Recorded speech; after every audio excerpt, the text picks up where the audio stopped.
All right, let me make sure everything's set up. Give me one sec, guys. Let me get the link in the Discord, so everyone will know about it. I just need to go here. My connection sucks. Since when? Hello, Chipberries. Hello. Let me make sure this link is working. Give me a second, guys. Oh my god. Work.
All right, here we go. What is going on, everybody? Let me pull this up the chat so I don't miss any of your guys' comments.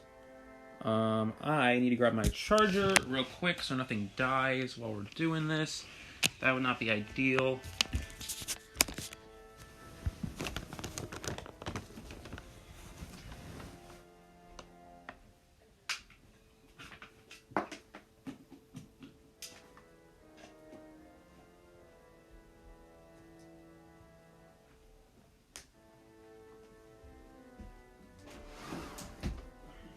Okay, make sure my window's closed so the neighbors don't hear me yelling into the thing while I'm commentating, because that would not be good.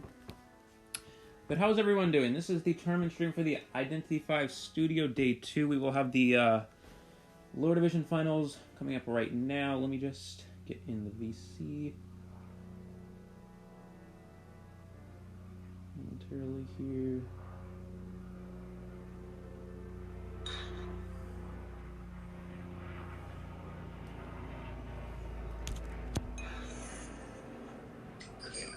Okay, let me close my window because I don't want an airplane going by during the. Actually, you know what? It's fine.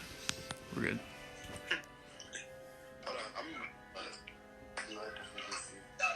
I'm probably gonna get like a report from the neighbors that I'm yelling at too loud, but yeah, we'll be fine. Okay.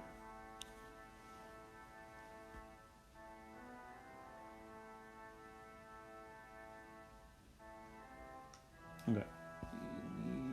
Oh shit! Come on.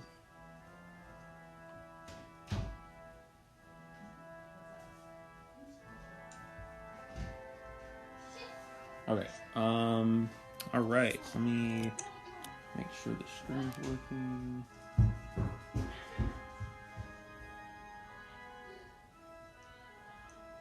How am I doing today? I'm doing good. Thank you for asking. Okay. Let's. Okay. You can hear me, right?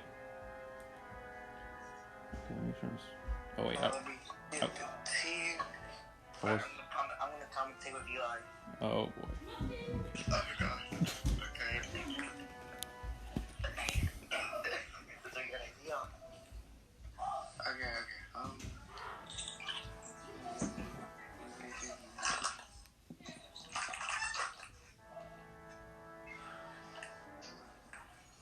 Who is my favorite survivor? Seer, definitely. Okay. Let's make sure this is.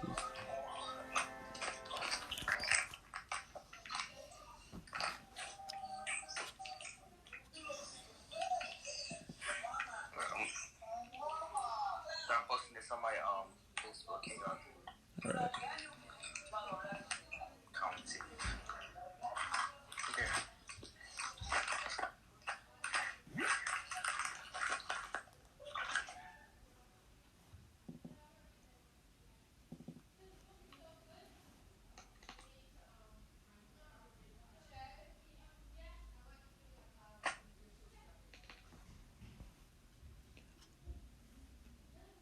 Alright, guys, we'll be just getting started momentarily. Just a second.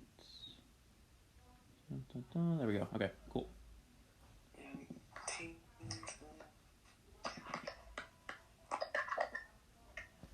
Who is my favorite hunter? Ooh. I don't really have a favorite hunter. Yeah, I don't know. Probably, maybe Wu Cheng.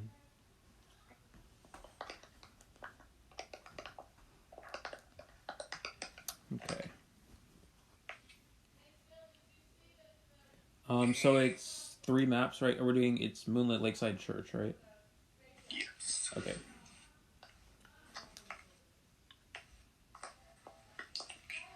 Do you want to do it like Lakeside Church Moonlit, so we go like big map, small map, big map, like that? Instead of like... Yeah, so... Yeah, so it's like mix up. Yeah, so Moonlit or Lakeside first, and then do Church in the middle, so it's like different... Yeah, okay.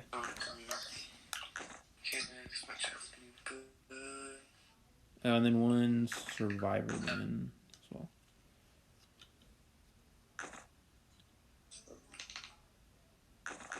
One Survivor block. Is there any Hunter cards? No, just 1 Survivor for the first one. All right, perfect. Here you go. All right, here we go. All right, guys, this is going to be round 1 of the finals of the lower division. We're going to have the upper division bracket coming up after this, so don't forget to stay tuned for that. But this will be the finals between Chaos and Wu Cheng's Hitbox. Those are the 2 teams, right? So, we're going to see an immediate Priestess ban from the Hunter here, which is to be expected. It is Moonlit River Park. There are second-story areas as well as a bridge where the portals are quite effective. But then again, you know, Priestess's portals do run out with that new nerf of hers, so we're going to see how big of an impact not having a Priestess on the team will make for these survivors. They have rescuers this time. That's good. Yes, they do have rescuers. We do see a Mercenary. That is the kind of the standard rescuer you would see.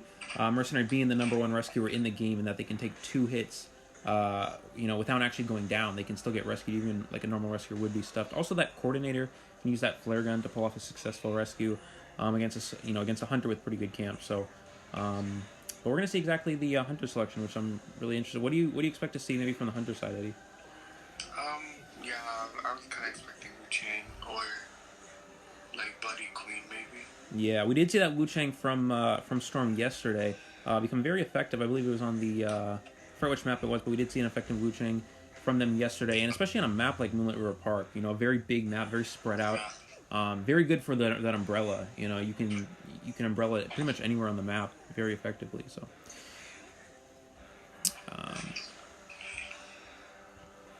But we are going to see, again, the double rescuer strategy as well as that decoder with the mechanic. That is to be expected. Mechanic is the best decoder in the game at the current point of where this game's at through buffs and nerfs and changes and reworks and all that. But mechanic has been used more often than not in competitive gameplay just due to the fact that she can decode 2 Cypher machines at one time. You make it so you need 1 less Cypher machine to actually finish to win the game. The team only needs to decode 4. That seems like a pretty good advantage to me. We're going to see him go for that umbrella, immediately trying to locate a survivor. He's going to umbrella onto the Mercenary. We'll see if he can get that first hit. And it looks like he is. Mercenary opts to throw the pallet instead of elbow padding away, which unfortunately cost him that hit there. And don't expect the Wu Cheng to waste too much time on a Mercenary. He does have those elbow pads. He has that increased chair persistence. He can be on there for a long period of time. So there's no real reason to tunnel a Mercenary in the early game. But you will take that early hit to force the survivors to heal him before they continue that decoding. He did transition over here. We're going to go after the Prospector. A Black Form Wu Cheng actually struggles quite significantly against Prospector due to the fact that his hitbox is so small. White Form wouldn't have much of a problem because you can just charge attack and the magnet won't have any effect. But, good move from the Prospector. Doubling back for that pallet throw, avoiding that hit. Very good job so far. You see that Wu Cheng without any presence yet. He's going to opt to teleport, and he will find that mechanic stall.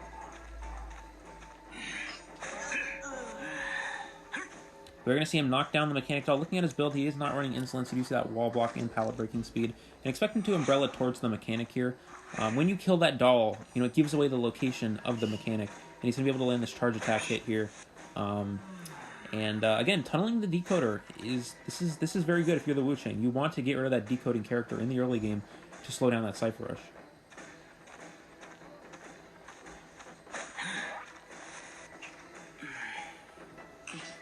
Does get the down there on the mechanic with that charge attack. You do see once you get that presence up with Wu Chang, it's very hard to contain him for long periods of time. He has that Soul Siphon ability, which he can Soul Siphon a survivor, prevent them from having any interactions with anything, or he can make it so he has a speed boost from that and he can catch up the serves. Oh, gets the terror shot! Wow, a huge I don't know what happened there. The coordinator just didn't see him coming, and you see the range on that charge attack. It just shows how powerful Wu Chang is in that white form. We're going to see Prospector come in for the save. We'll see if he can pull off this Soul Siphon, though. And he is going to force the after half rescue, I believe. Yep, that is going to be the case. That Soul Siphon forces him to leave. Does get him to hit the chair, though.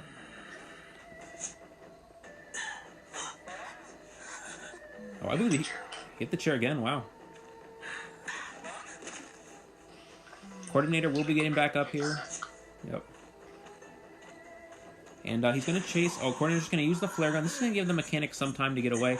Although this is a little bit risky due to the fact that Wu Chang can just umbrella to the mechanic. He has full presence. Once he switches into that black form, which he's going to do, he's going to be able to get the mechanic down instantly here. Oh, he actually misses the hit, but I think he... yeah, gets the down there.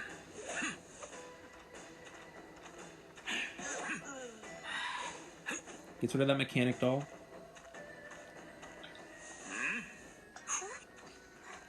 And because due to the fact the mechanic was saved after the halfway mark, because of that Soul Siphon, this is going to force the mechanic out of the game here. And it's going to make it a lot harder for the survivors to actually win. It looks like they are just going ahead and heal themselves, Prospector and the and the Coordinator. But it looks like he's going to catch up to them. He acknowledges that probably healing within the vicinity. He had that tinnitus.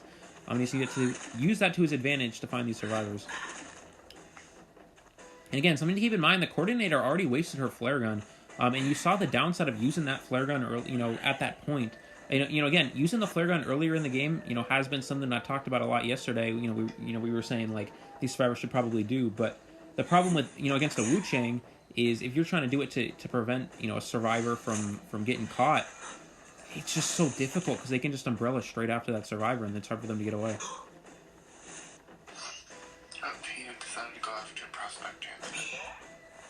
Yeah, absolutely. He's going to transition away from the Coordinator, wants to slow down that decoding progress. Again, the difference between chasing a Coordinator and a Prospector is the Coordinator has that increased chair persistence. She can be on the rocket chair for a longer period of time compared to, one of these other survivors. And additionally, it stops the decoding progress as well because it forces, the Prospector off of a Cypher machine. So it looks like we're going to see the Mercenary come for the rescue. Expect a Soul Siphon. You should just see an elbow pad, though, and avoid this. He's going to get off the rescue. Mercenary will take a hit here. With that tide turner, it's going to allow the Prospector to, be up for a longer period of time if he were to get knocked down. He does have 2 magnets to work with, though, so expect him to use that to his advantage here. He's going to vault this pallet, get that knee-jerk reflex speed boost, and kind of transition over to this 4th stop area. Not a lot to work with over here, unfortunately, especially against a Wu Chang with that charge attack. It's just so hard to avoid, even with those magnets. So we'll see what this Prospector can do, though. And again, you see the charge attack there. The magnet having no effect. It's just too big of a hitbox, and it's just too hard to avoid at that point. 2 Cypher machines still remaining. Mercenary on the ground. Coordinator, one shot. Who's going to rescue? It looks like the Mercenary may go in for a save here, but I'm not sure.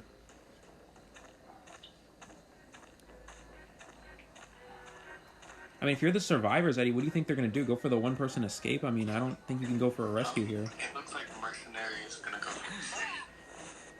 It does. He's going to elbow pad over in that direction, going in for that rescue. See if the Wu Chang can umbrella back in time, though. I think he's going to make it back, though. That's the problem. Yeah.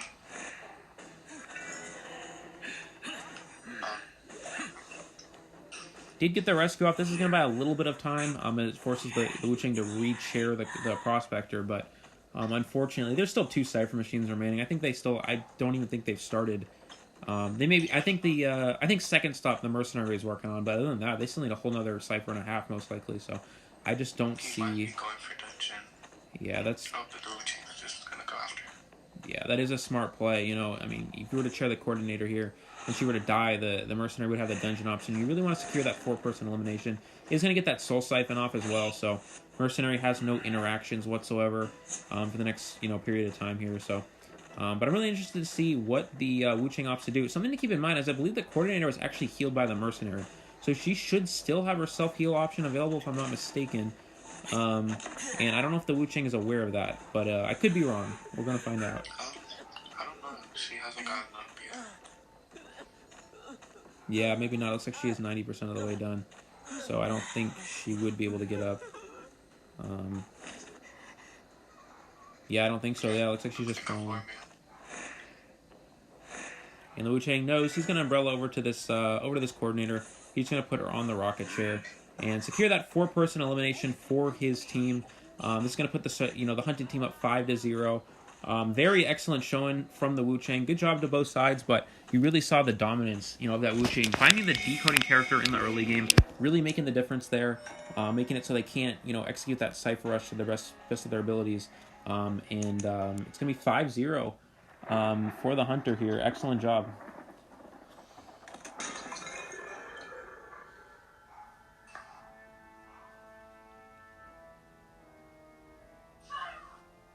Props to the Wu Chang for pressuring the map. I see a lot of hunters camp at this stage and allow the survivors to heal. Yeah, the Wu Chang had excellent map control. And this is sometimes you've seen Wu Chang start to pick up teleport as that trait. Instead of using peepers, they use teleport. So you have extra map control on top of that umbrella. So it works like a double effect in a way. And it just makes it so hard. You can camp, you can control ciphers a lot easier that way. And it's just so much harder on the survivors.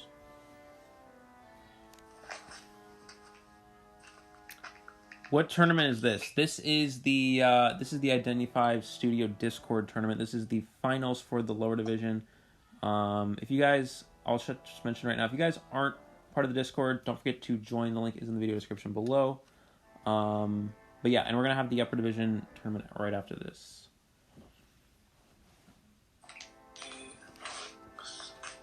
So he's gonna start getting his team in. Okay, cool.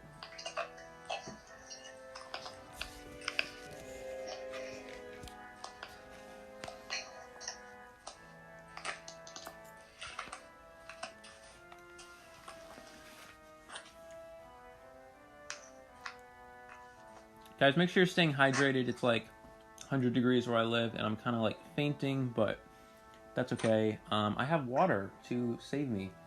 So make sure you guys drink water. Stay hydrated. It's important. Oh my gosh.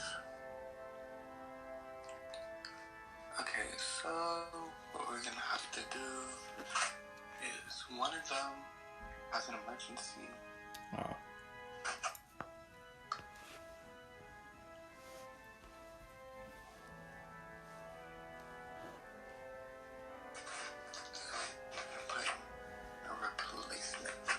Okay.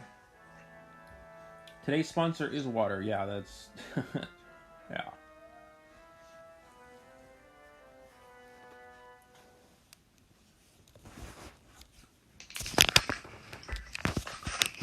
Let's see. Get it done.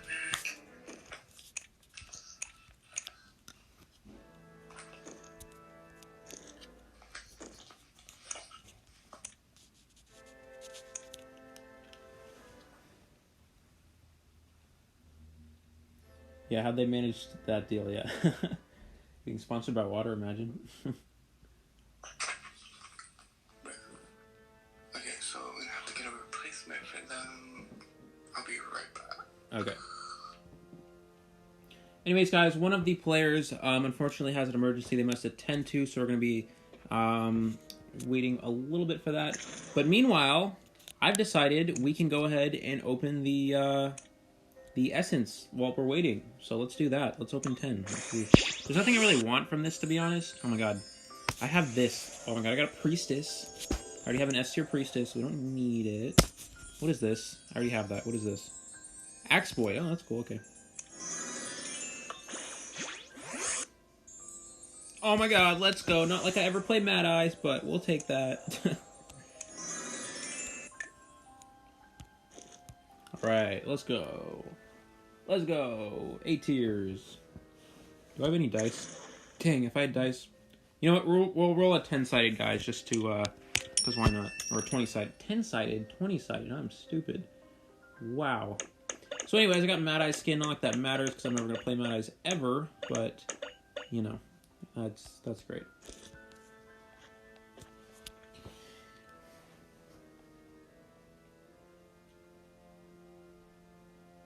Yes, the stream did start. You're good. Yeah, you had the same reaction, like, oh, cool, it's an A tier, but I don't care because I don't play Mad Eyes. You know, I'm gonna be a Mad Eyes main. No, I could never play Mad Eyes. I would die if I played Mad Eyes. What is this? In circumstances unrelated to the Golden Rose Theater case, I found myself reviewing something's insurance policy. Anyway, we'll read that later. All right, moving on to the second half of the first round, guys. This will be a 5-0 lead for the hunted side. I believe that was. I'm not actually sure of the name of the team, but oh, you joined the server. Wonderful, Vendetta. Wonderful, wonderful. This will be again on Moonlit River Park. So getting started with that.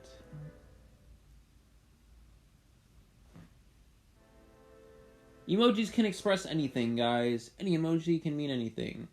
It's a matter of, not opinion, it's a matter of imagination. Emojis are imaginative, you know? Think about imagination. I don't know. I'm not the person to be saying this. I don't know what I'm talking about. Alright, moving on to the second half of the first round. The survivors are up 5-0 at this point, so we're going to see if this hunter can come back. These are two very good hunters. We're going to see that mercenary be the ban here. So, you know, opting to get rid of that rescuing option. Trying to make it a lot harder on the survivors once they get that first down. And we have Eddie back. Yay. Okay, let me make sure this is working. There we go. Oh, priestess. And it looks like we may be seeing a Wu Chang as well. You know, we were talking about before, Wu Chang, a very, very powerful hunter for this map in particular. You know, he has that ability to just control, you know, the entirety of a... You talk about a big map like Moonlight, and it's really hard to have a hunter that can control, you know, the whole map. But Wu Chang, with that umbrella, he can umbrella to pretty much any cipher machine on the map from any point.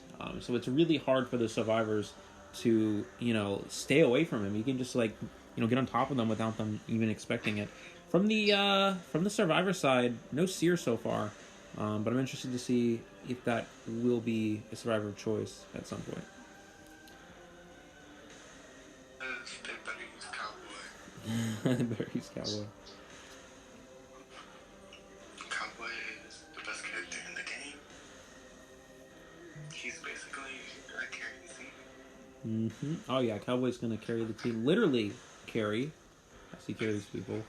But it looks like the character selections are in for the survivors. It's going to be a forward aim Cowboy. You do see that as kind of a harassing combo to annoy the hunter, using that Cowboy and forward, both rescue characters in a manner of speaking.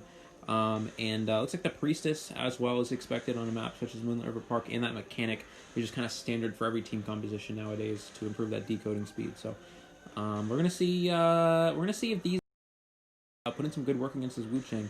And it looks like it is going to be the Wu Chang indeed.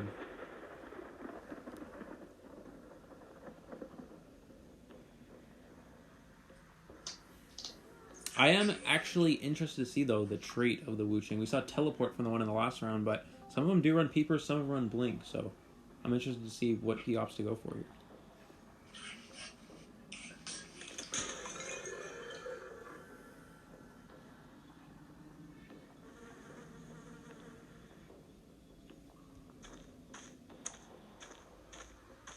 Oh, is that excitement? I think that might be excitement. Oh yeah, he has excitement. Interesting. So really wanting to avoid having to deal with that forward at any point here. We're going to see that Priestess start setting up portals here. Forward's going to go through. Looks like the forward kind of trying to draw the attention of the Wu Chang. You don't really want to chase a rescue character, and the Wu Chang is aware of this. He's going to go in transition after this Priestess. And expect the forward to go decode at this point. You don't really want to spend a lot of time harassing in the early game because you want to promote that Cypher Rush. So, but we're going to see, though, the Priestess is going to vault this second story window. Wu Chang, oh, he tried to umbrella out the window. Yeah, I missed that one, unfortunately. And this is going to allow the Priestess to transition, over to this area.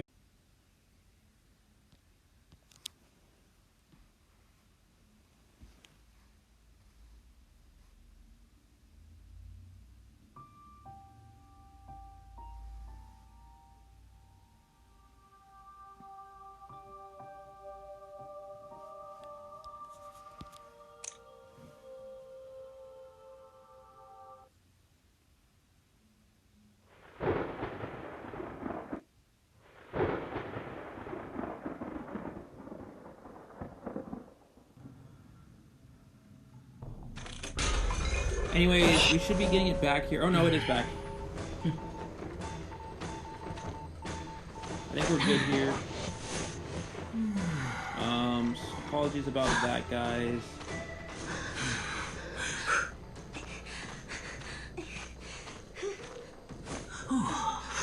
Anyways, guys, we should be back here. I really want to apologize for that. I'm not sure what happened, but I'm going to go ahead and, after this round, I'll make sure to mute all of my notifications so that doesn't happen again.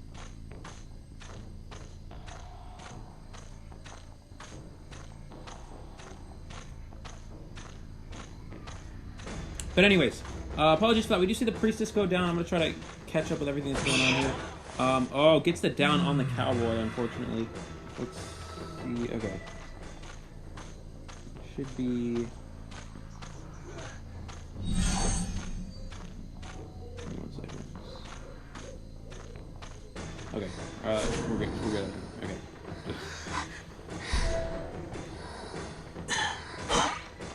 Can you hear me, Eddie? Yeah. Okay. We're good. We're good. Yeah, we're good.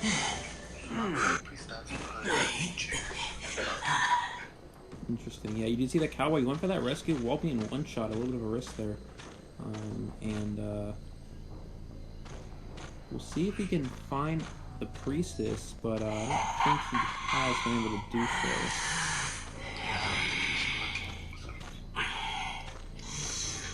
Then again, there are still 3 Cypher machines remaining at this point, so the Cypher Rush isn't as optimal as you'd like to see from these survivors. Additionally, with multiple survivors injured, it makes the mechanics decoding progress significantly decreased, so you shouldn't expect her to be decoding a whole lot at this time.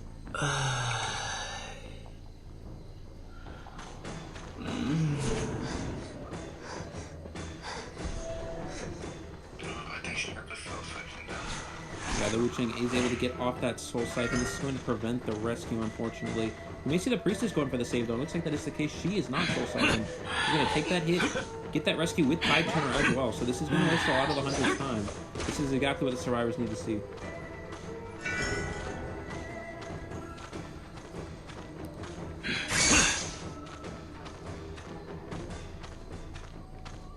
Now, something to keep in mind, he did double hit that rescuer. The Priestess will go down, which means that is one less person decoding. Once the Cowboy goes down, he is dead on the rocket here.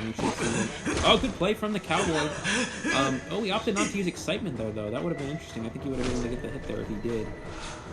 But looks like he's going off this Cowboy. Get off that Soul Siphon. He's going to be unable to ride the roller coaster now due to that Soul Siphon effect. And you're going to see him get the down. The Cowboy will be dead on the rocket chair. But one Cypher Machine almost done for the mechanic here, and one more to go after that. These survivors look to be in a pretty good position to possibly tie this game.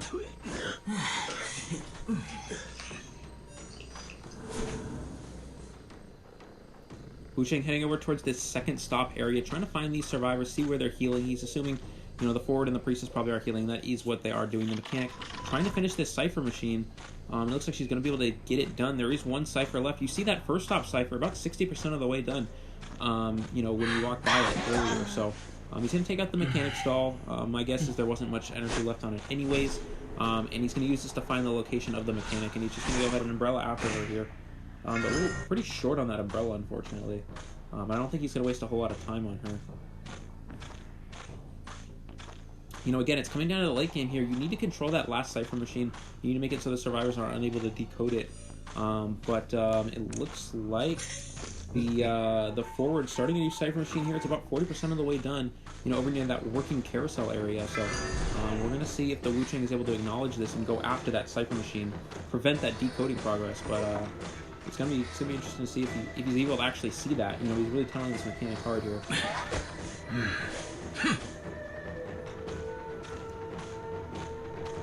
It looks like no, he's just gonna keep going after the mechanic. He's gonna let this Forward decode his Cypher Machine. Almost done. Oh, the Priestess has primed that first stop Cypher though. We're gonna see a pallet stun. I expect him to pop with this pallet stun. No, it looks like they're gonna actually just wait for the hit on the mechanic. He's gonna umbrella over here. He's probably gonna get off that Soul Siphon and that charge attack. Yep, that's going to get them down there. Expect them to pop the Cypher. There it goes. This is really looking like a good position for the survivors to tie at this point.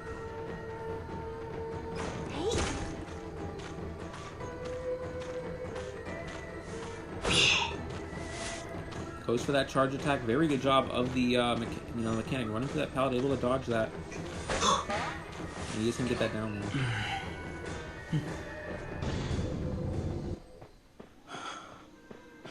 It looks like it will be a little too late, though. The mechanic will be chaired on, on the rocket chair, but the Ford and the Priestess are going to make it out. I don't think the Wu Chang's going to be umbrellaing over there anytime soon, or at least not quick enough. And it looks like that is the case. That will be the tie secured for the Survivors. This is going to make the score 7-2. Good job from both sides, but the Survivors really pulling through at the end there.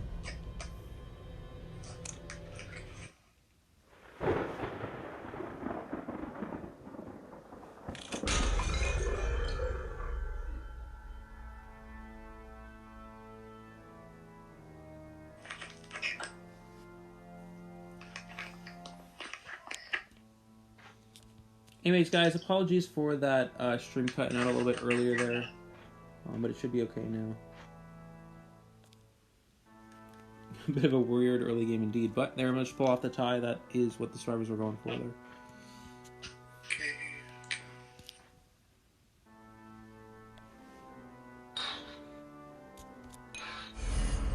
Oh, I'm not supposed to be there. Okay.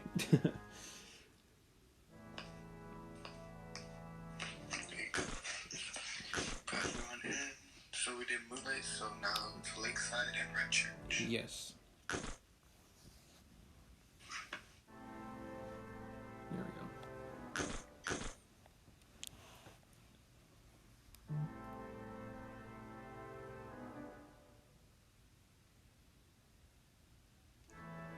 Is this the guy from the Brunchables?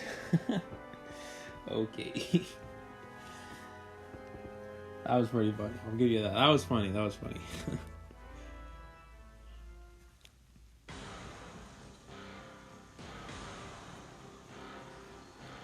Alright, we're going to see that violinist getting banned yet again. This is interesting. They, we saw that Wu Chang be very powerful in the first round, but opting not to ban it. I guess they're more, worried about the violinist on a map like Red Church. A smaller map, which is more, violinist thrives on these smaller maps. Not a very fast hunter, not great, map presence. But he does have that ability to get quick downs, have very good camp and cipher control. So on a smaller map where he has a lot more mobility to get to those cipher machines quicker, Violinist is a very strong hunter for this map, and that's why you're expecting them to, and that is why they banned him instead of that Wu Chang. Yeah, we did see a 4-person elimination from Storm yesterday, I believe, with Violinist. So the Survivors are, acknowledging that and trying to prevent that from actually happening in this game.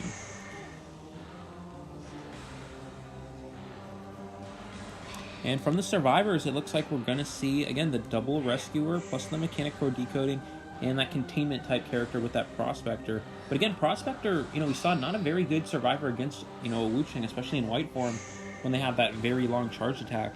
The Magnet is just almost completely, neutralized by how big that hitbox is. And the Survivors should expect a Wu Chang, and that is going to be the case. So using that Prospector again, interesting indeed, but we're going to see if, he's able to do something, possibly against a black form Wu Chang with a lot smaller hitbox.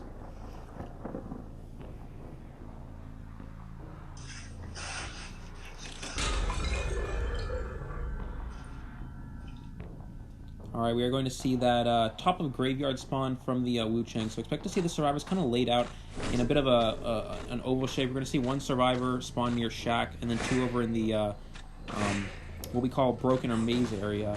And another one probably near graveyard. Looks like that is the forward. He's going to immediately umbrella. Good job from the Prospector. Transition away early. It is hard to avoid those jump scare hits from Wu Chang, but the Prospector was prepared, able to vault that window, transition into Church here. And we'll see if he can use these magnets. Again, against a black form Wu Chang, the Prospector's magnets a lot more effective. So expect him to use one right here. No, opted not to. Interesting. And the Wu Chang is aware of this. He's going to transition away probably after this Mechanic. And that is the case. Let's get that second hit. That is going to give him the presence he needs to start, targeting down these Survivors. Oh, this Mechanic may go down quickly. Wow, that was a very quick down on the Mechanic. That is a huge play for the Wu Chang. He's going to be able to kill the Mech Doll as well, I believe. Something you should expect him just to pick up the Mechanic. The Mechanic can't activate the doll.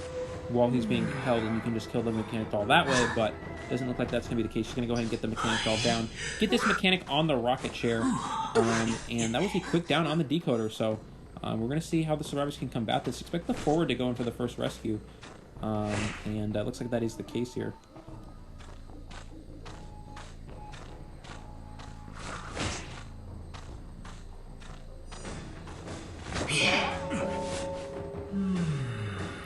He's going to land that first hit on the forward. This is going to allow the rescue. Let's see if he can double hit the rescue character here.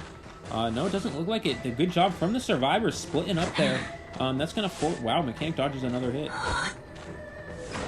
Good movements from this mechanic, dodging 3 hits. I mean, it's not easy to dodge a hit from a white form Wu Chang, that's for sure.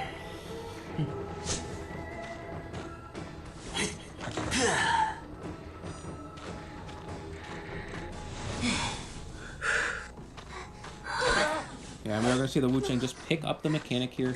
You know, this is going to make it so, this is going to make it so the mechanic doll's unable to move while he's holding that mechanic. But I see the corner go for an instant rescue.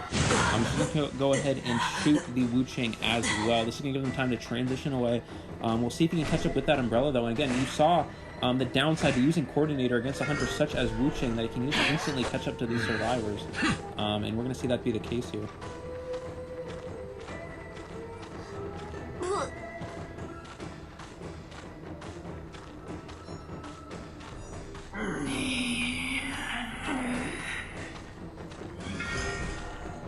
Using that bell ability, this is going to slow down the mechanic and make it so she's unable to really kind of immobilize, and she's unable to really move there. So she's going to be dead on the rocket chair as well. Survivors aren't in a terrible position, but the forward is injured. The Coordinator is down.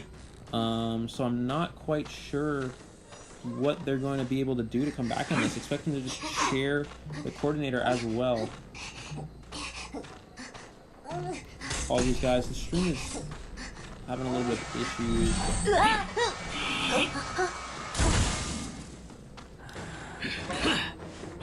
We're going to see the Prospector going for that instant rescue. I think the audio got cut out on the VC, but I'll fix that out. I'll check that out after this.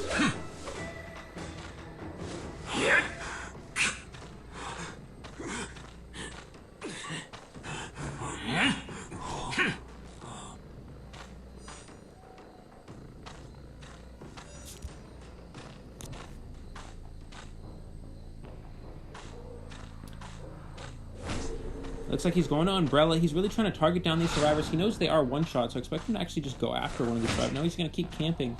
They don't want him to rescue that Prospector. And it looks like he's going to go after the Coordinator here. Prevent her from decoding as much as possible. No longer with that flare gun. And does get the pallet stun, though. Good job from the Coordinator. We'll see if anyone actually goes in for the save, though. Forward still with a lot of football left. He could potentially save. Coordinator avoiding that first hit. Oh, does get down there, though. But the forward was able to save before the Prospector is dead. So we're going to see the Coordinator be placed on the rocket chair. I believe this is the second time for her. And the Wu Chang just such dominance in a very, very good position here. Great map control, as you can see, over and over. It's just going very effective for her at this point.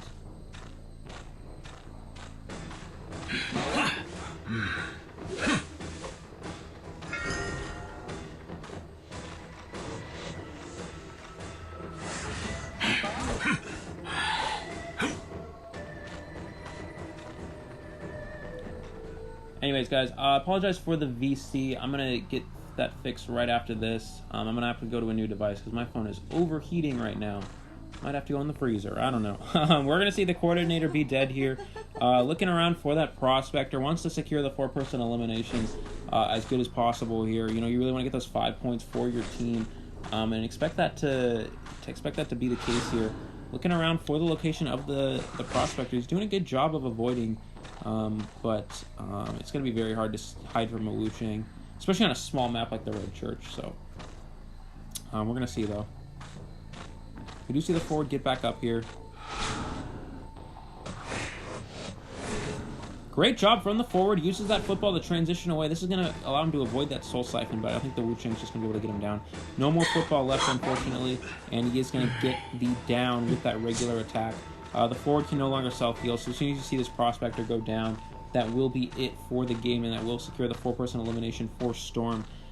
So we're going to see if he's able to find the Prospector as soon as possible.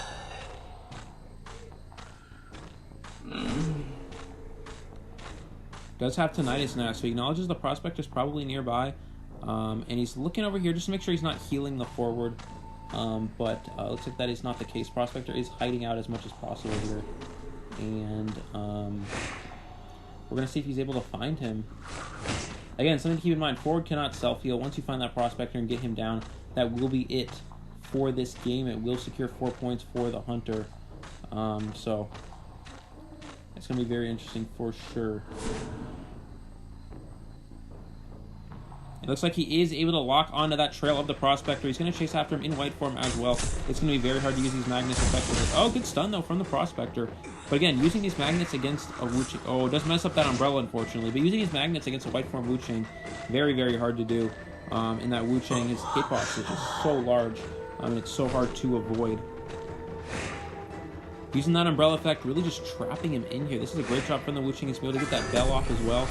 Oh, but the Magnet coming into play. Gets the stun as well. Excellent play from the Prospector. He's buying as much time as possible. I just think he needs to kite it all the way until his forward bleeds out. And I just don't think that's going to happen. And no, he is going to go down here. Good job from the Wu Chain. But an excellent job. Very good plays there in the end from the Prospector. Making the game as close as possible. That will be a 4-person elimination for Storm yet again. And that's going to put their team up, I believe, 12-2 at this point. But the other Hunter will have a chance to come back. I need to reconnect to the VC, guys. My phone is overheating really badly. So I'm going to go ahead and do that. Give me about 30 seconds to do that. We'll be right back.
Apologies, guys. I am back now. My phone is overheating, so I just need to get something to cool it down so my phone doesn't blow up.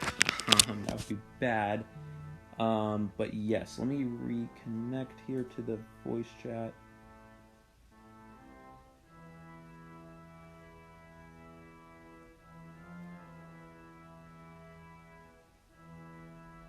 Give me 1 second for this, guys.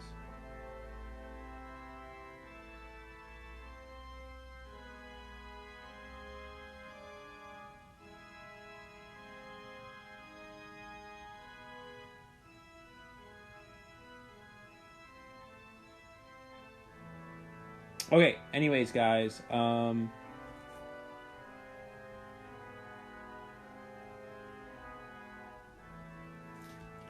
we are moving on to the next round here, possibly. I'm not entirely sure. I need to, I didn't even eat lunch yet, dude. I should have ate lunch, but anyways, we're going to do, I got some Chipotle, which I'm pretty happy about that.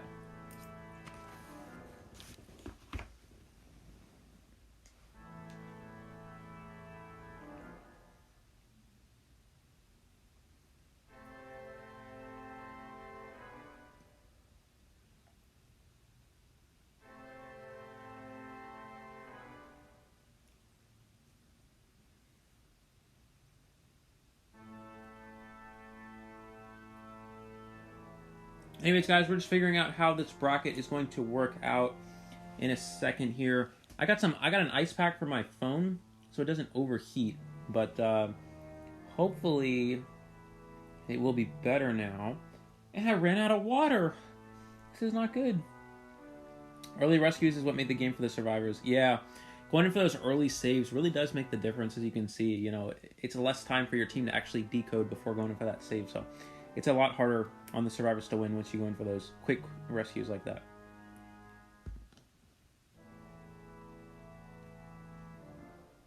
Unfortunately, there aren't a whole lot of characters that actually counter Wu Chang. So... Is this the right one? Yeah, okay. We're good.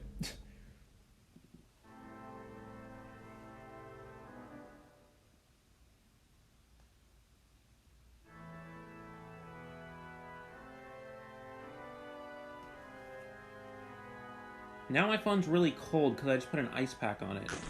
Can phones get too cold where they don't work, guys? I don't actually know. But we're gonna see. Let me go into the general voice chat. Okay.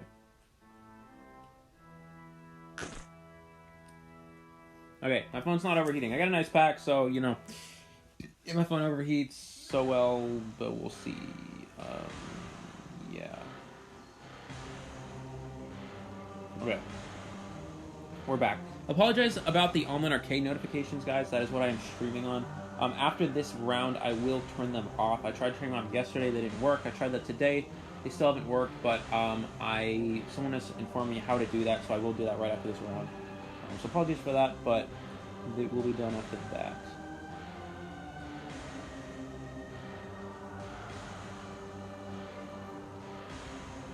If phone gets hot, I chuck it in the fridge for 10 minutes.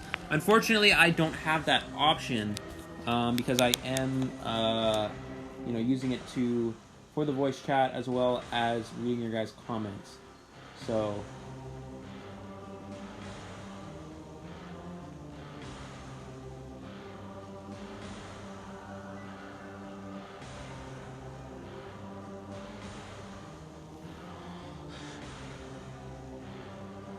Alright, after this, I'm gonna get more water, guys. It is hot. It's like 90 degrees for me. Actually, it's 100. Wait, I don't know. Some more. When my teammates say it's a Wu Chang on VC, I get happy because it's easy to kite him without presence. Yeah. Yeah, white guard hitbox, so pretty crazy, pretty crazy. Alright, for the survivors, it looks like they are going to ban that Ripper. Interestingly enough, they don't want to go against the AMX's Ripper, I believe. But you know, we did see them use that, what did they use it for? They used Wu Chang in the first round, but I'm really afraid of that Ripper, especially in Red Church. Ripper is a very powerful hunter.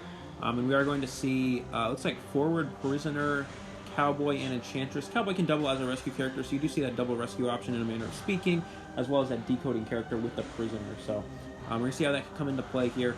Again, banning that Cypher Rush, so... we're going to see exactly what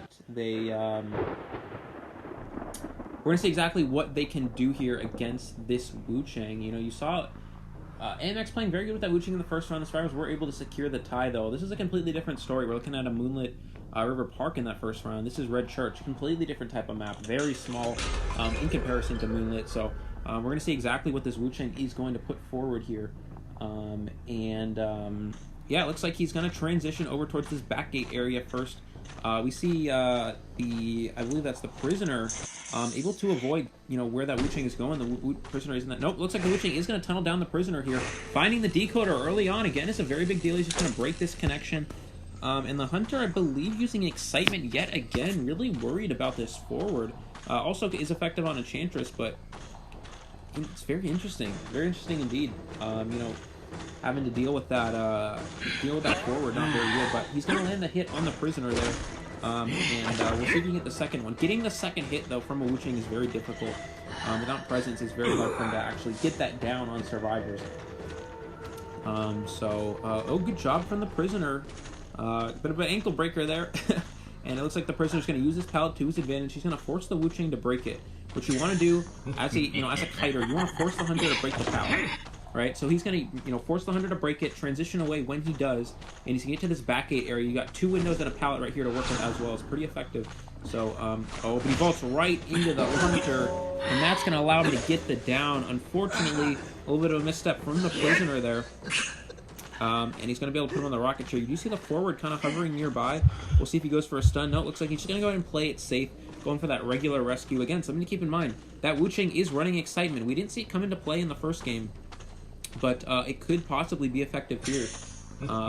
And looks like the Cowboy may be saving as well. Possibly a double rescue. That seems very risky early game, but looks like that is what the survivors are going for. Again, this prevents any sort of cypher rush. But it looks like the forward is going to get off the rescue. He's going to just take the... Oh, the forward. A little bit of unfortunate, bit of a misstep there. Goes for the stun after there was the after the hit on the Cowboy. And expect him just to target down this prisoner. Let's see if we can actually find him. Following the trail here. And yeah, he's able to locate the prisoner. This is very big for the Wu Chang. And he has presence now, so it's going to be a lot easier for him to get this down. Again, guys, when you get hit with that bell ability, when you're in that calibration phase where you're trying to calibrate the wavering souls or the bell effect, it makes it so you can't interact with any objects. And it looks like the Cowboy going for that lasso. Good job from the Cowboy. Landing the lasso. He's going to get that speed boost and try to transition as far as he can away from this Wu Chang. He's going to get up here. Oh, but he gets off the Soul Siphon, though. This is going to allow him to get the prisoner down. But the Cowboy wasting a lot of the Hunter's time here. That is a very good play from the Cowboy. Lassoing against a white form, or lassoing against a Wu Chang isn't easy. You can get knocked down pretty quickly with that bell, with that lasso. We're going to see the Wu Chang just drop him to prevent this lasso from becoming effective. That is a very smart play here. And this is the second time he's on the rocket chair. We do see the forward has transitioned over to decoding now. Enchantress may be going in for a save. I'm not really sure. But it doesn't look like any of those survivors actually have Tide Turner. The prisoner actually brought Tide Turner. The Enchantress, yeah, with broken windows. And it looks like they're just going to go ahead and go for a healing strategy here. I don't think they really plan on rescuing. Probably just trying to secure the tie. They are realize their team is up pretty significantly at this point. They're up 12-2. So as long as you don't get a 4-person elimination for the Hunter, the survivors are in a very good spot. They just want to get at least 1 person out, if not the tie. Looks like he's going to Soul Siphon. He's going to go ahead and locate the Cowboy. You really don't want to chase an Enchantress. He has no stuns available.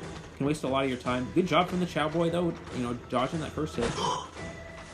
He's going to go ahead and use that lasso trick to avoid the hit. Just trying to buy time as much as possible. Again, wasting as much time as possible is very key. We're going to see the Wu Chang pick up that first stack there as he was healed by the Enchantress. He's going to go over here, get the bell. This should get him the down.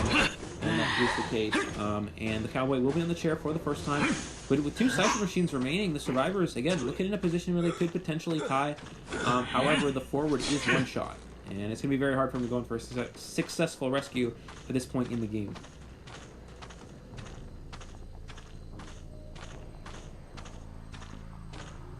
Looks like the Wu Chang kind of distant camping, walking as far as he can away from this chair without actually giving up on it. Does not have tinnitus, he knows this. He knows the survivors are just trying to get probably 1 person to escape at this point. It looks like we're going to see the Enchantress coming for the save. I'm interested to see if the Wu Chang can prevent the after half rescue, or allow for an after half rescue, but it looks like he wasn't able to do so.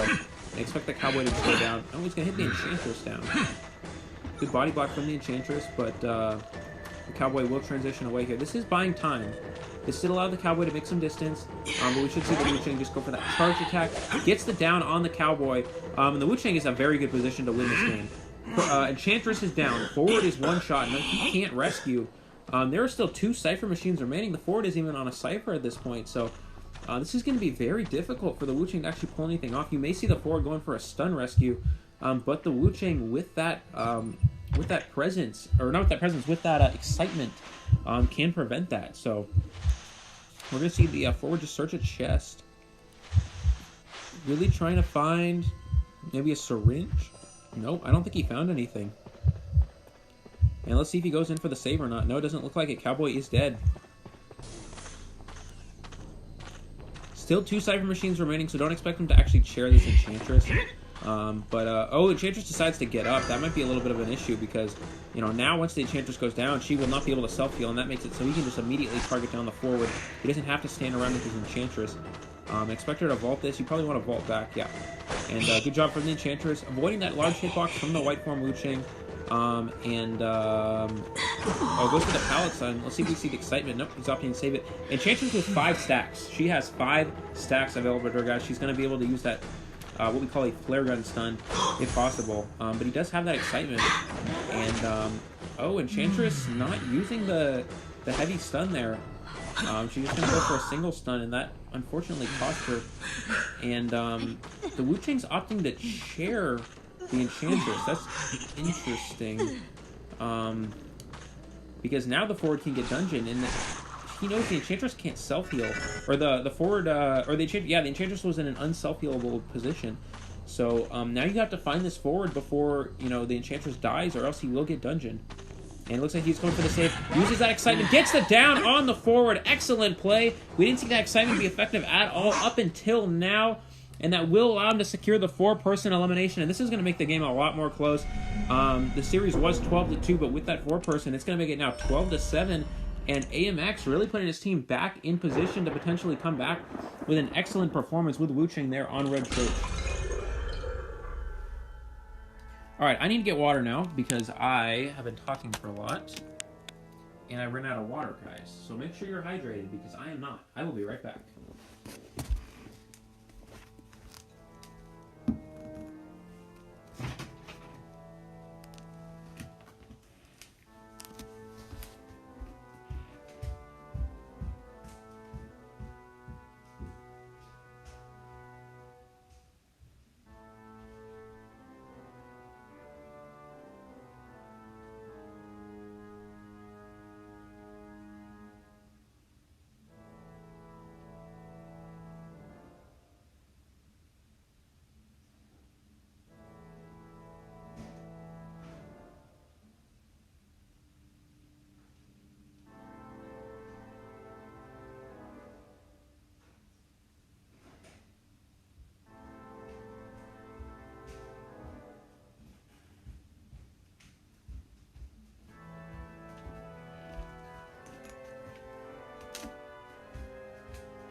Okay, I have returned with more water. We're good. Let's make sure my phone's not overheating. I'll use that ice pack.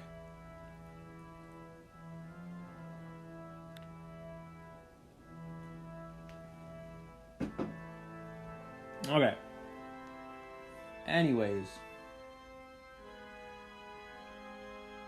Water, yes. Water is important.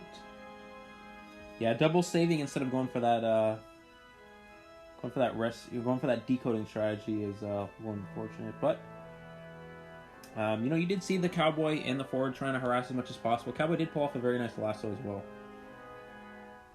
If you drink water from the toilet, it is going to be the same as the sink. If you drink water from the toilet bowl, it is actually clean water, believe it or not. Not from the toilet itself, but from the back part. The back part. Don't do it. I wouldn't recommend it, but in theory, yes, it is.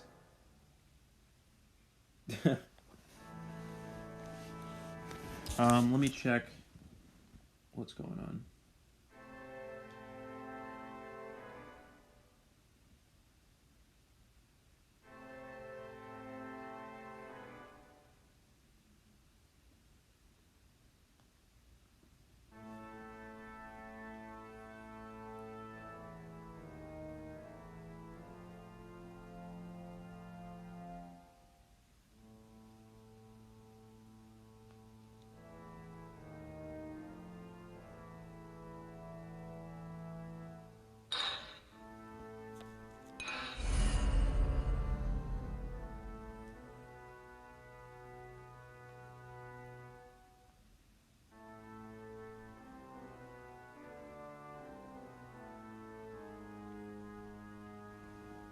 So guys, I figured out if your phone overheats and you put an ice pack on it, so my phone was overheating, and I put an ice pack on it, and it's not overheating.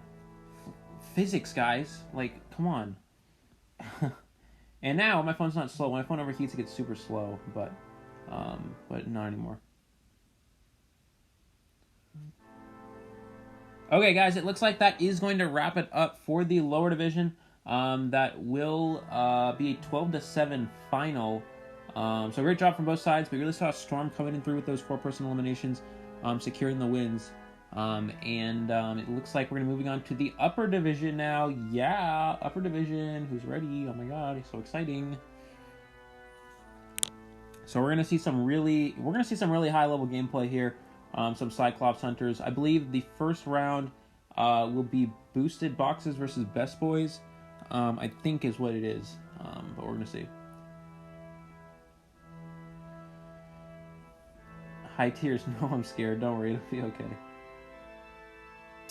YouTube just recommended me to stream what's going on here. Right now, this is the upper division single elimination bracket for the Identity 5 Studio Discord. So we're having a tournament for that. And this is the upper divisions. And we're just waiting for these teams to get on so we can go ahead and start the upper division bracket. Ooga booga tier. Oh. Brad's happy about something. Oh, guys, while we're doing this, I'm going to see if I can turn.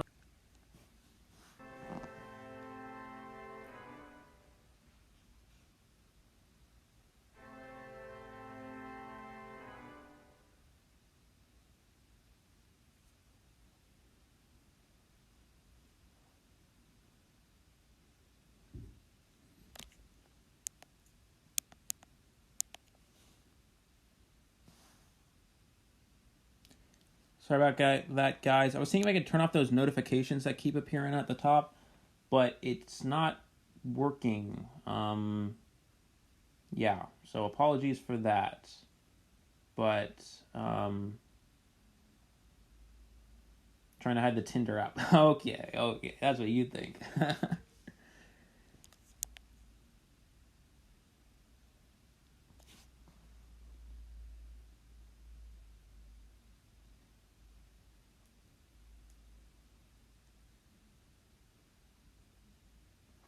Why is my audio not working?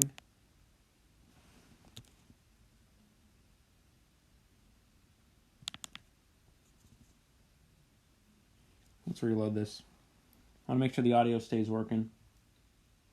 And yes, I did Postmates, guys. It took me like 2 hours, dude. I had the longest Postmates today. I Postmates Chipotle today, and it took like 2 hours for it to come. The Chipotle was so close to my house, guys. It was literally like not even far. I don't know how far it was, but no, it was not even far.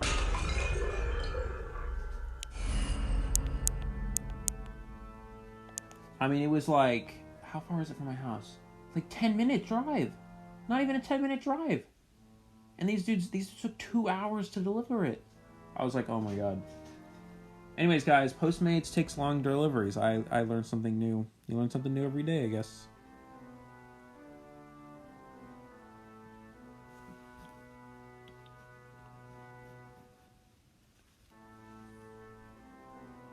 Which team was Lazy's? If you're talking about Lazy Box, his team is the boosted boxes, I believe.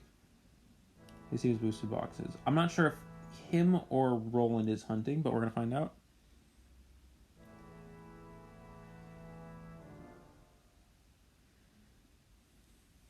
Just waiting for this to get set up here.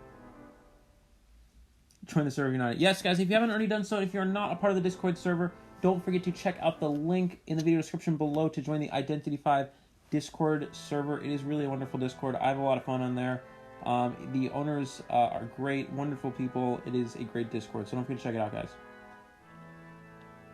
I'm going to drink some water again because we don't get dehydrated out here, you know what I'm saying?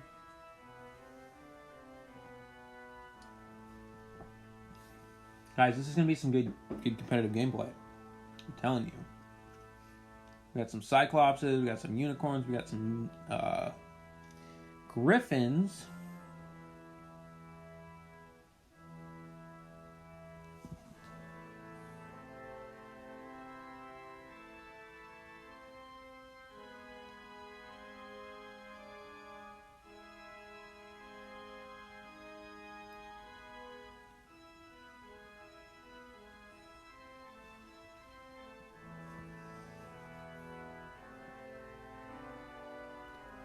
What ship, water, and Eli? Okay, I don't know about that. What's up, Spicy? What's up, Spicy? Do not dip. No. No problem. Bye-bye. Thank you for watching. I need my water. Guys, I didn't even get to finish my Chipotle before I started the stream because they took 2 hours to Postmates it. Like, chop chop, what are they doing? I demanded to change that Alicorn for a mammoth.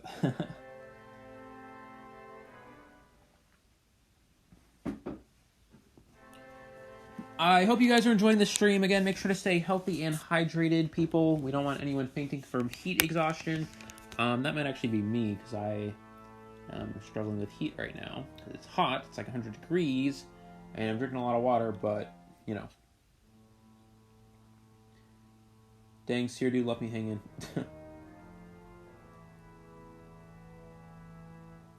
Postmates was good, until they took 2 hours to deliver my thing. I was like, what? What is this? You eat people's Chipotle.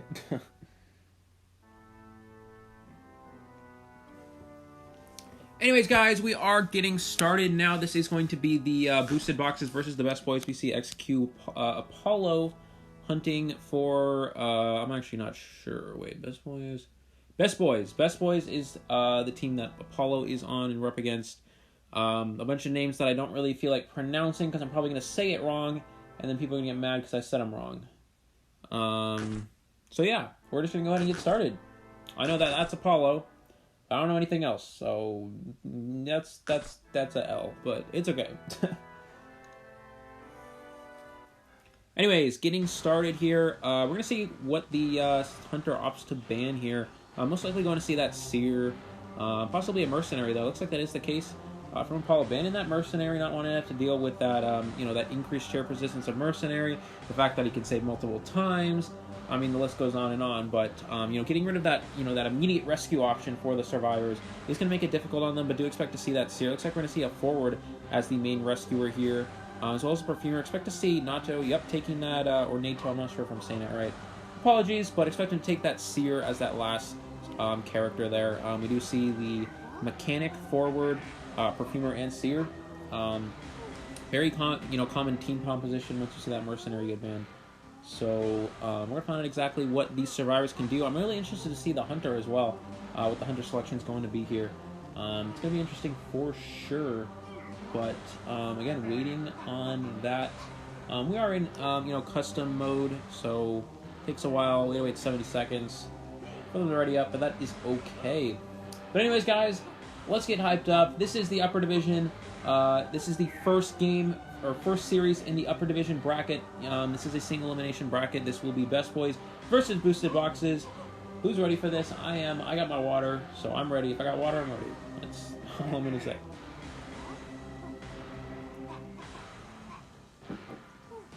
So expect to see some very high-level gameplay from these players. These are Griffins and Unicorns, as well as... the Hunter is a Cyclops one, so very high-level gameplay coming up. And let's get into it. We're going to see that Perfumer as the selection. We'll see if any of them... I don't expect them to change any of the survivors to change any of their selections here. They do seem pretty set on this team composition. What I'm interested to see, though, is who brings Tide Turner as the second option. Now, I expect Forward to bring Tide Turner for sure, but I'm really interested to see... I would imagine Seer has broken windows. But I'm really interested to see whether it's the Mechanic or the Perfumer who brings Tide Turner as that second rescuer. So it's going to be interesting for sure to see, what they opt to bring. Again, guys, if you are enjoying the stream, don't forget to check out the Identity 5 Discord, as well as like and subscribe to this live stream. If you guys are enjoying, don't forget to support these players. And again, check out the link to the Identity 5 Studio Discord in the video description below if you're not already a part of it. It looks like the character selections for the survivors are in. It's going to be that Perfumer, Seer, Forward, and Mechanic. And it looks like the Feaster as a possible selection from the Hunter here. Using a Feaster in the first round is interesting. You typically would see something like, like Violinist, like Dream Witch, something maybe in Bonbon, something a little bit more prevalent in the higher tiers, but Feaster, again, one of those hunters you do see used quite a lot, not as often as, those higher S-tier hunters, but Feaster, a very good hunter, has always been very strong, and we're going to see how Apollo can put that to use against this Survivor team here.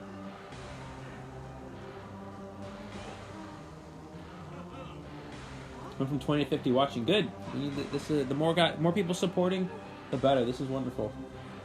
These players have put a lot of work into this, guys. They really are trying their best, being as competitive as possible. So let's give them some support. Hype in the chat. Yeah. I'm gonna make sure my phone doesn't overheat. Put that on ice. There we go. But again, we are just waiting at this point. It looks like this is the Feaster. And still waiting. I think we're still waiting on the survivors to ready up at this point. But it is going to be Feaster from Apollo. I know, I'm a big fan of this team composition. I always love, when the Mercenaries ban, I always love a forward mechanic, seer, and perfumer combination. We are starting in 3, 2, 1. Well, 5, 4, 3, 2, 1.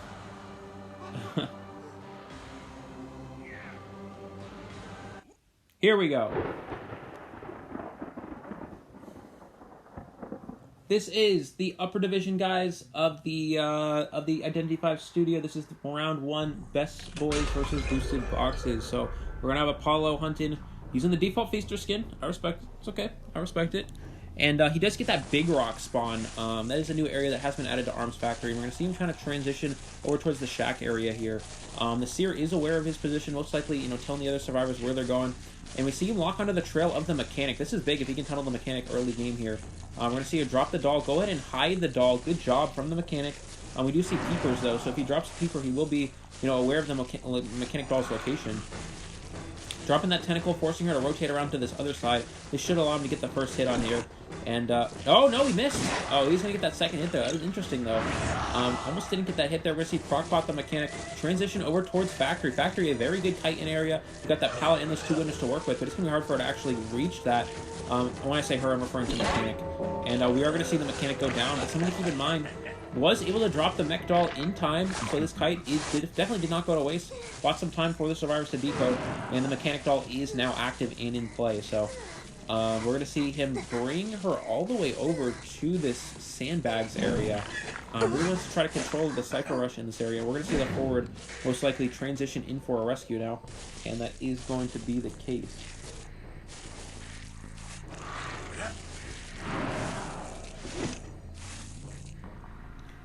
Forward drops a peeper down there, using or not forward, apologies.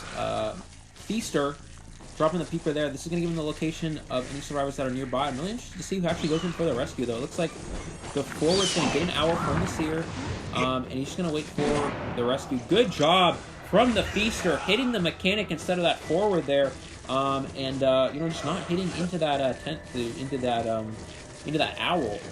He was able to hit it into it with a tentacle, but the owl was very good for going in for rescues as well as early game chase, but something to keep in mind, Feaster has very good camp. You can double hit the rescuer very easily.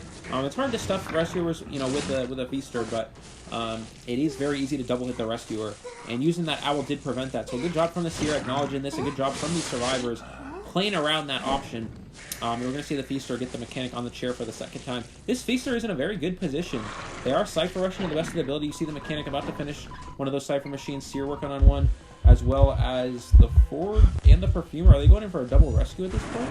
Looks like it might be a possibility. Again, we don't know if this perfumer has Tide Turner. It looks like the forward's just going to go ahead and stun, and she does have Tide Turner. We're going to see her going for that rescue. Excellent move from the Feaster. The forward went in for the stun. He was looking behind him as he transitioned here. He was able to hit that forward when going in for the rescue, or for the stun rather. Excellent play from the Feaster. That is very hard to do, and you see the Feaster utilizing that hitbox there, gets the hit on the forward, and this is going to slow down the decoding progress significantly. He's going to go ahead and tentacle the forward as well. It's going to prevent the perfumer from healing for a little bit of time. And we'll see if he can get down on the mechanic. Good job dodging that tentacle there. This mechanic is kiting very well. Something to keep in mind is mechanic is not a very good kiting character. It's hard for them to waste a lot of the hunter's time because they have that slow, vaulting speed. They got the slow pallet throwing speed. But the mechanic doing a very good job of dodging these tentacles, wasting a lot of time. This is a very good job, all around from the survivors, just preventing this mechanic from going down. They're trying to protect her as best as possible, and it's working very well. And now we do see, as we mentioned before, Factory, one of the best chitin areas on this map. A lot of, a great place for wasting the hunter's time. We'll see if he can dodge the tentacle. Good job, dodges the tentacle, gets the pallet down, and he's going to go in and blink here. I think he trump carded into blink, and to no effect, though, as the mechanic's going to make it through this window, and a bit of a wasted trait there from the Feaster, unfortunately. And again, the Feaster in a good position to tie, but if he doesn't get this down, I think the Survivor's going to be able to win. Yeah, the Seer's about to pop the Cypher, and these two Survivors work out on the last one. The Seer, he has to get this down. He has to get this down right now. If he doesn't get it, they're going to be able to prime the Cypher, and it looks like that is. The Cypher machine is primed, it looks like he's just going to go ahead and kill the mechanic ball at this point. And again, switching into blink there, really making the difference. You don't have, you could abnormal this Cypher if you still had that trump card as an option, but you no longer do. And we're going to see the Perfumer just kind of chill here. Most likely just take the hit and then pop the last Cypher. He's going to use that tentacle, though.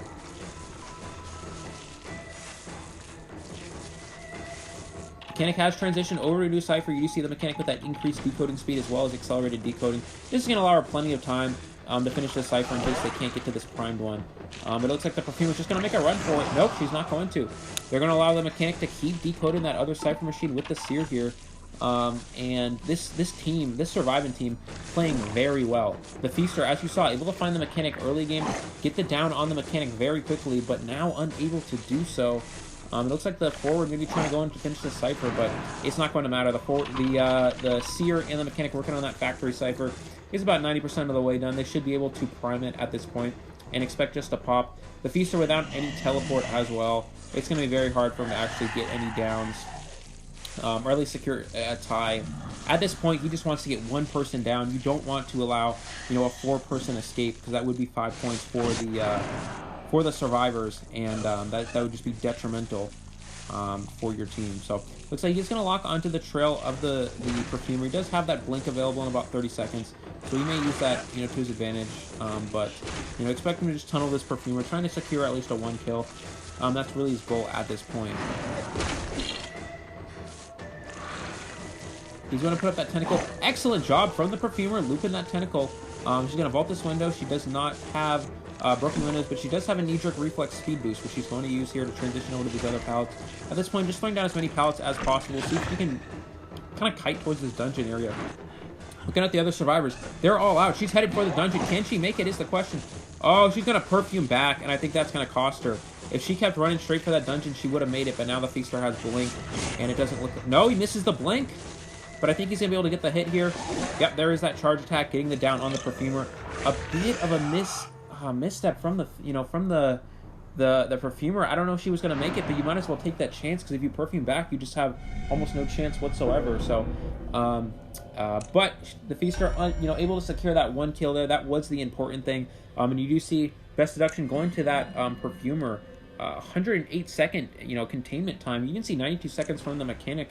Very good job from these Survivors, buying the Hunter's time as much as possible, and a great job overall. Great teamwork from these Survivors.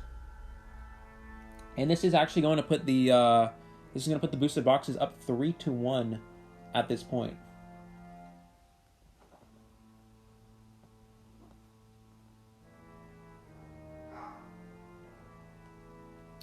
All right, water time. I just talked for a long period of time without drinking water, but we're going to do that right now.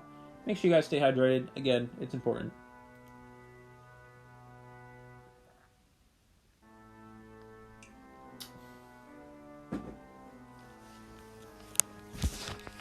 All right, what's going on here? Log. Oh, I got Scrooge. Oh, okay. I don't really care, as I never play Mad Eyes, but, A tiers, we'll take it. Why not? If you guys didn't already know, the stream is obviously sponsored by water, because water is important to stay hydrated. You know how it is.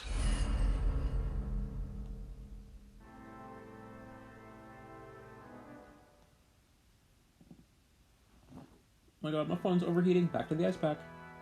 Dude, my phone is literally melting this ice pack. That's how hot it is right now.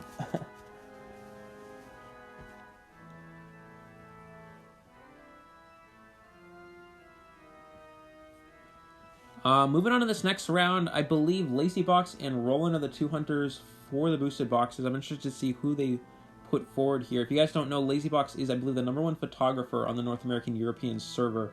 And then Roland is known for those playing a lot of non-meta hunters. So I would expect to see, if Lazy Box were to hunt, I would expect him to see him hunt first.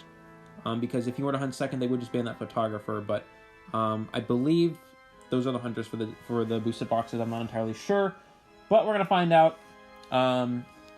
Yeah, the survivors did a very good job rotating that feaster. And again, you see the issues with playing a slow hunter like Feaster. He is he has not very fast movement speed, and he can be rotated even on a small map such as the Arms Factory. So, but we're gonna see how these survivors can combat this. Again, the boosted box is up 3-1 at this point, getting that 3-person escape. So we're gonna see if they're able to, if their hunter is able to, oh no, it is Lazy Box. Yeah, so if the Best Boys, or the Boosted Boxes hunter, apologies, is able to get enough of a kill here. And expect to see that photographer. This is Arms Factory, a very powerful map for photographer. Lazy Box being that top photographer player on the North American European server. So, expect to see him play that here.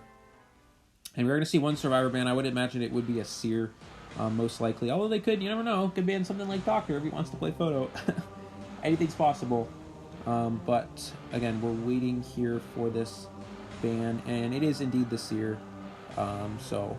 But if the survivors are prepared for this, expect to see a Doctor. This is, again, Lazy Box, a very good photographer player. So I would not be surprised to see Doctor being used in this team composition.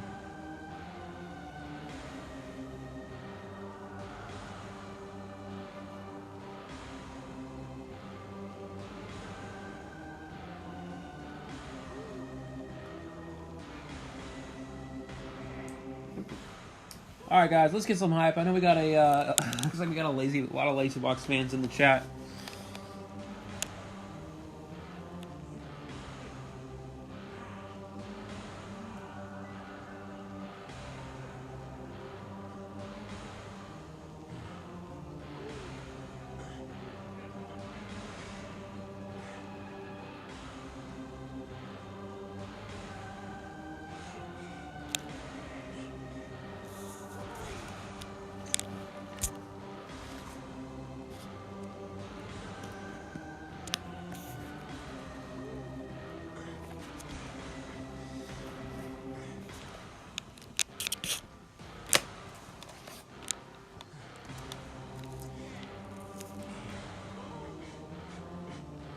Alright, the character selections are, and it looks like we're going to see a Mercenary forward, possibly Prospector and Cowboy here. Not too, keen on the decoding, a little bit of a slower decoding team. Against a Photographer, an anti-Cypher Rush character. And again, Lazy Box immediately going to that Photographer, like we mentioned, is one of the top Photographer players on the North American European server, so really expect him to use that to his advantage. If you guys are trying to get good at photo, pay attention to this game, because you could learn something from this. I could learn something from this. I don't personally play a whole lot of photo, but he is fun, so. And we actually haven't seen a Photographer yet so far, I don't believe. Or we did actually see one in the lower divisions yesterday, but I am really, I'm a huge fan of Photographer. I love to see Photographer get played, and I'm very, excited to see, we are going to see a Photographer in this upper division here.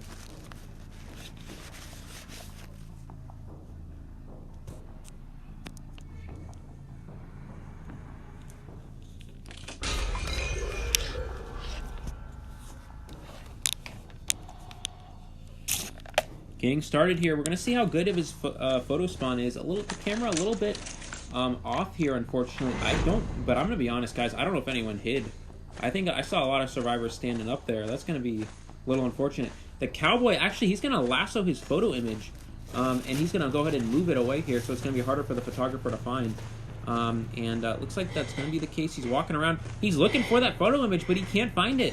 The Cowboy moved it there, and that is a very excellent play from the Cowboy. That is heads up, acknowledging this is a Photographer, moving that photo image. And right now, Lazy Box is having a really hard time finding survivors in the photo world. This survivor's doing a very good job. Let's see if he checks out the free pallet area. But so far hasn't found anyone. Looks like, he is going to locate the forward, though. He's going to go ahead and hit the forward down here. And these survivors are not aware of this, so they're going to transition away. and expect the forward to get shared, you know, on the rocket share at this point.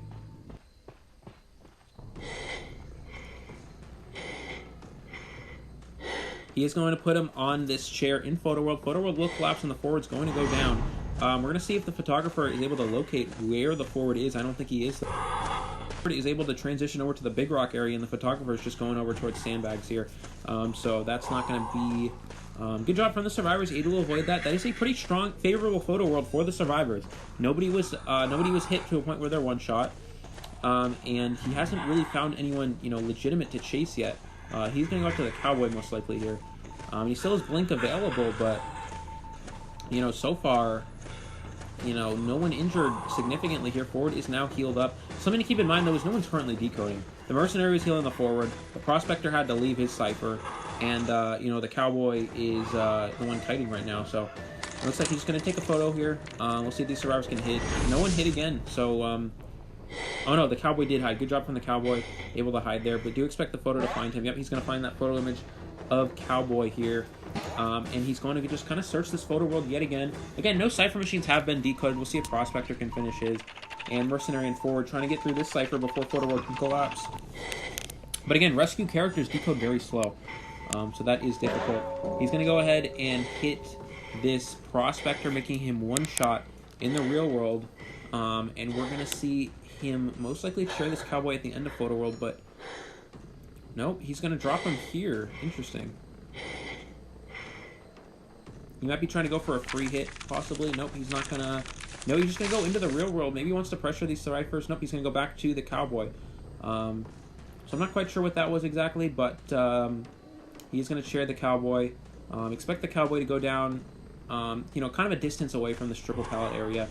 And we'll see if they can finish the Cypher. No, they were unable to finish the Cypher machine in time. The Cypher machine decoding progress will go down.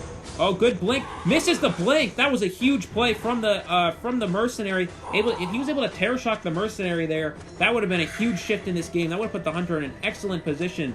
But, you know, he's able to waste the blink there. Prospector's able, or Mercenary's able to give him to waste the blink, misses the terror shock.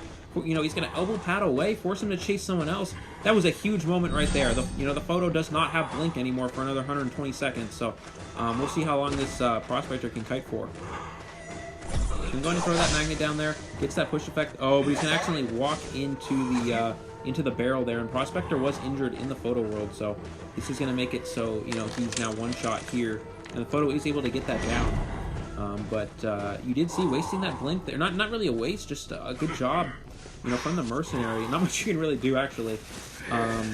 Just kind of vault the window. They didn't hit, and, you know, you kind of got lucky with that one. But the upside for the survivors is both rescuers are uninjured, right? So Photographer is one of those hunters that likes to make it so, you know, everyone is one shot in the real world. And when your rescuers are one shot in the real world, it's so hard to save. But now that they're, you know, no one's one shot, he is a very good position to, you know, get these rescue off without going down. Keep in mind, Photographer is very quick attack recovery, so he's going to be able to immediately hit this Prospector yet again. But the Rescuer, again, not getting double hit. That's going to make a big difference here. He's going to force the Mercenary to transition away from her Cypher. It looks like he's going in the Photo World, maybe just looking for the Mercenary to hit. But possibly this could mean the Prospector getting away, though. That's something to keep in mind. This is a bit of a risk from Lazy Blocks.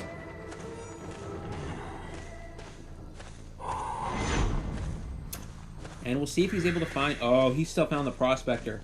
So that is a very well-calculated play from Lazy Box here. Able to hit the Mercenary in the Photo World, making it so he's unable to rescue.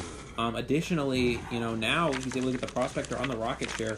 The Mercenary could go in for a save, and the Survivors can be in a good position to win, but now they're unable to do it. We'll see if what the forward opts to go for here. He's going to football away. He's going to use that card trick to return to the rocket chair. Don't expect a rescue here. I think these survivors are just playing for a tie. Looks like the forward Cypher is about 50% of the way done there. Cowboy... Oh, Cowboy's going in for the save, actually. Interesting. This will be time to Terror Shock. Gets the rescue off. Excellent save from the Cowboy. Gets the rescue. He will go down, though, unfortunately. That's really interesting why they actually went for the save. That is actually just going to cost them decoding time and the Prospector going down. And he's going to get the down on the Cowboy as well. So going in for the rescue, a huge risk, and it did not pay off. for the survivors here, unfortunately. We'll see if the forward can pull off a stun, though.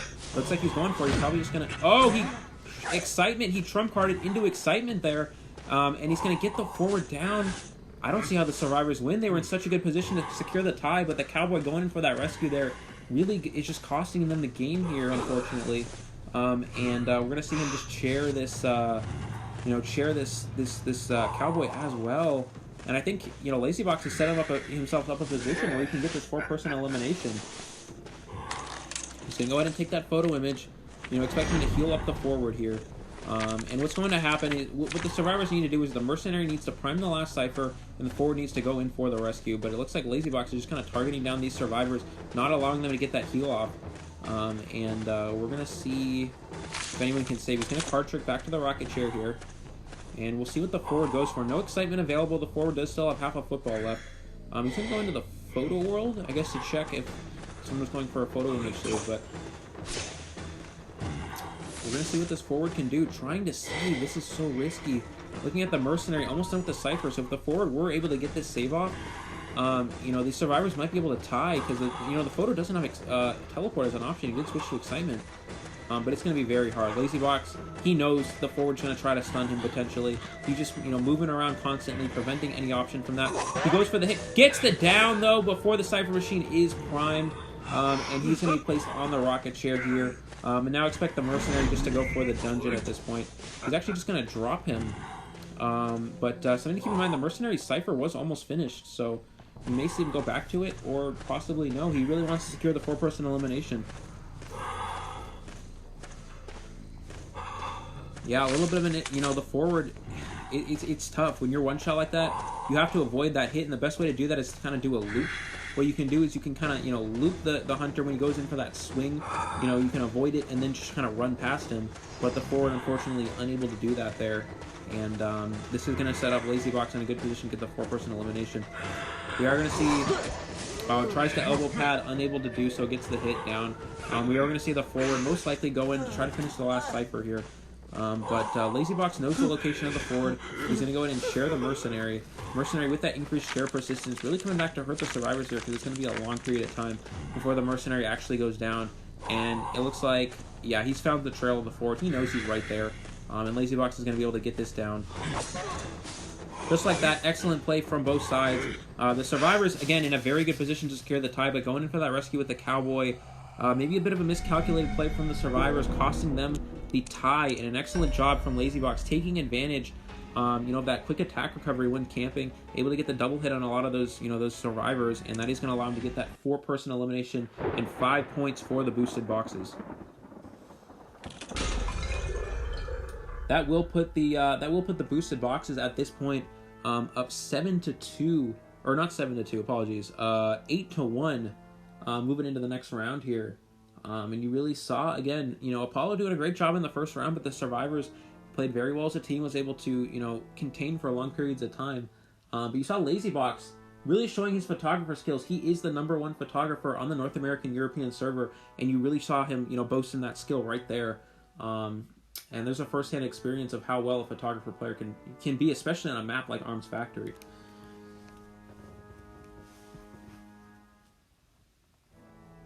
I may need to get another ice pack for my phone, guys, because this freaking... My phone was so hot, it just melted it completely obliterated this ice pack.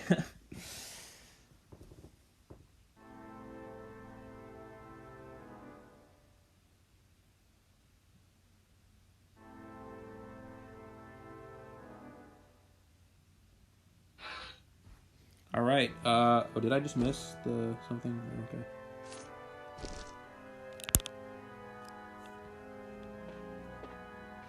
Anyways, guys, while we're in between rounds, everyone take a minute to admire this beautiful room. If you guys haven't already bought yourself this lobby, make sure you do so. It is gorgeous. I'm really enjoying it. It has been a great experience. So, make sure you guys get this. Ice pack, dude. It is, guys. It is 100 degrees where I am right now. It is. I have to hydrate my phone. Yeah, we got a whole. We all got to stay hydrated. Even my phone.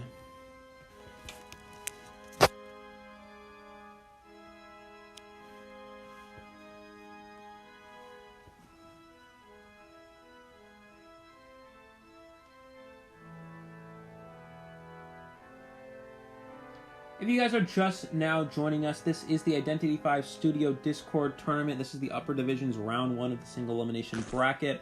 The best boys versus the boosted boxes. Boosted boxes currently up 8-1 at this point, and the best boys Hunter Apollo is going to try to bring their team back into it here. We did see the feaster from Apollo in that last round. Doing very good, but the survivors were able to get a 3-person escape. We'll see if he can kind of bounce back here, potentially get a 4-person elimination, and put his team right back into this game.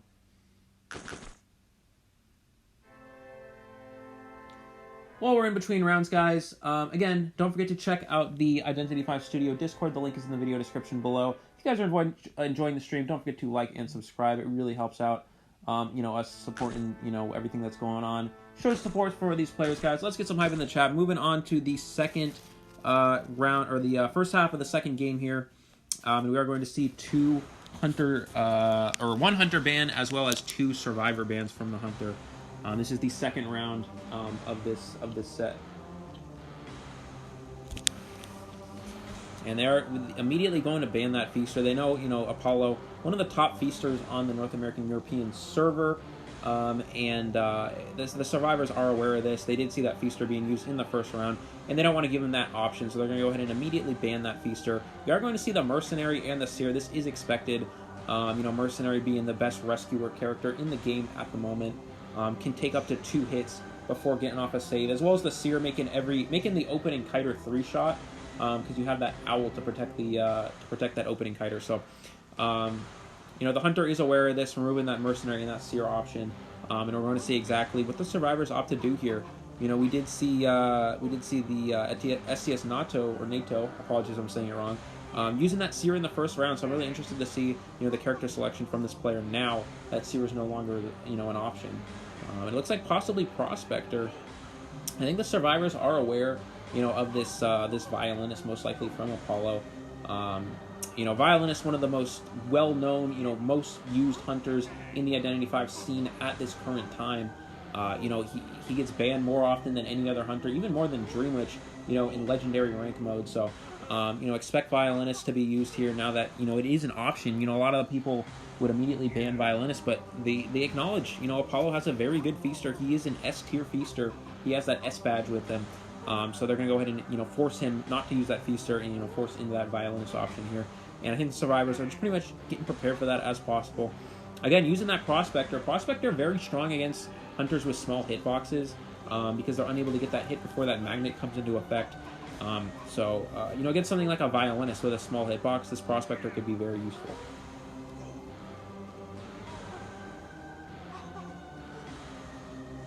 It looks like we may just see the rest of the team composition exactly the same with that forward Mechanic and Perfumer. We did see the forward and Perfumer carry the Tide Turner in the last round, so expect to see that again. Possibly Tide Turner on Mechanic as well. Mechanic not a very good chitin character, so even with broken windows, it's hard to contain a hunter for a long period of time. So you might as well bring Tide Turner as a potential option, but maybe Ripper as well from Apollo. Ripper actually very strong against a Prospector, because you can hit with that Foggy Blade before the magnet comes into effect. So possibly something like that as well.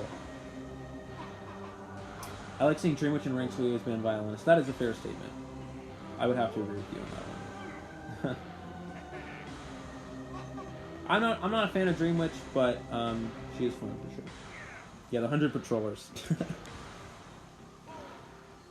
Alright, so the character selections for the survivors are in. This is going to be a Prospector, forward, Mechanic, and Perfumer. We do see that one Rescuer as well as the Perfumer, which can double as a containment type and a rescue character. That decoding character with the Mechanic. Mechanic is the most commonly used decoding character, in all of Identity 5. The fact that she can decode 2 Cypher Machines at one time is very broken for a survivor team composition. It really promotes that Cypher Rush, to the best of the survivor's ability. With that Mechanic doll, it makes it so they need 1 less Cypher Machine to actually decode to win. So imagine just having to decode 4 ciphers instead of 5. Why wouldn't you use a character like that? And that is why we do see Mechanic being used as often as she is. But again, waiting on these character selections, I would expect the survivors just to stick with what they've got now. But I'm really interested to see what Apollo, opts to use. He was, hovering over that, Apollo hovering over that Violinist earlier on. But, now possibly going for that Ripper. Ripper hasn't seen as much success, as of recently. He used to be, back in the older seasons, Season 9, even Season 10, Season 8, for that matter. Very, very strong. Was an S-tier hunter for a very long time. But the problem with the Ripper is his cipher control isn't as powerful as something like a Violinist. The Violinist can use that Rhapsody ability, to slow down, add those music stacks to survivors and slow them down from decoding. And the Ripper just doesn't have that as an option. Has good camp, has good chase, but the cipher control isn't as powerful, as one of these top hunters like Dream Witch and Violinist.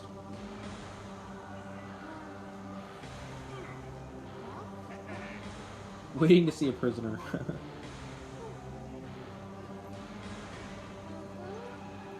We're most likely just going to see Mechanic all the way unless she gets banned.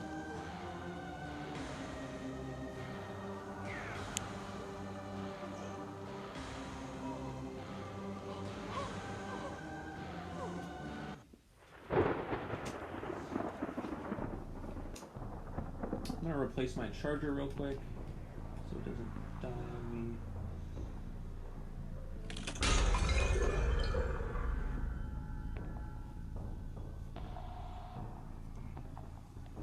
All right, moving into the next round. This is Sacred Heart Hospital. We are going to see Apollo here. And apologies for the bad ping, guys. I'm going to try to resolve that momentarily. So give me 1 second on that, but it should be fixing itself. Yep, there we go. It should be getting a little bit better there. Let me make sure my device is charging.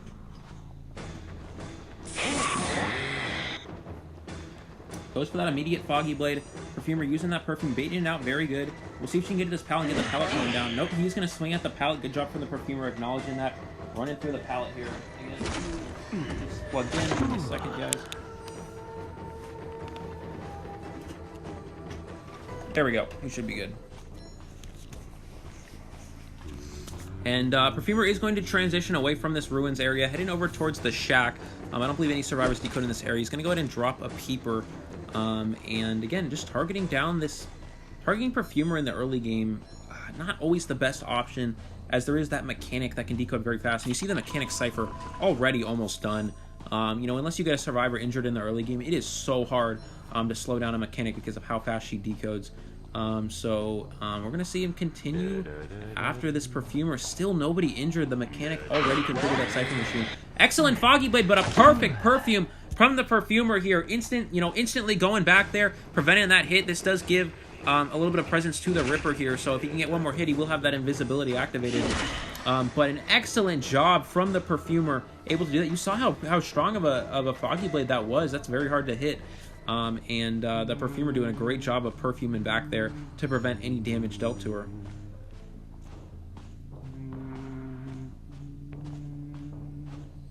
We are going to see him transition over to the statue area, but unfortunately, he's only going to find the Mechanic's doll here. That's a huge downside because that is not, again, that's one survivor you're not chasing. You can slow down the decoding without, removing the Mechanic's doll as an option. But still, nobody is injured at this point. Misses the Foggy Blade. Gets the pallet stun as well. You saw how good that Mechanic was at kiting in that first game. And again, even with the Mechanic's doll, she's doing such a good job here. I'm going to go ahead and vault that pallet.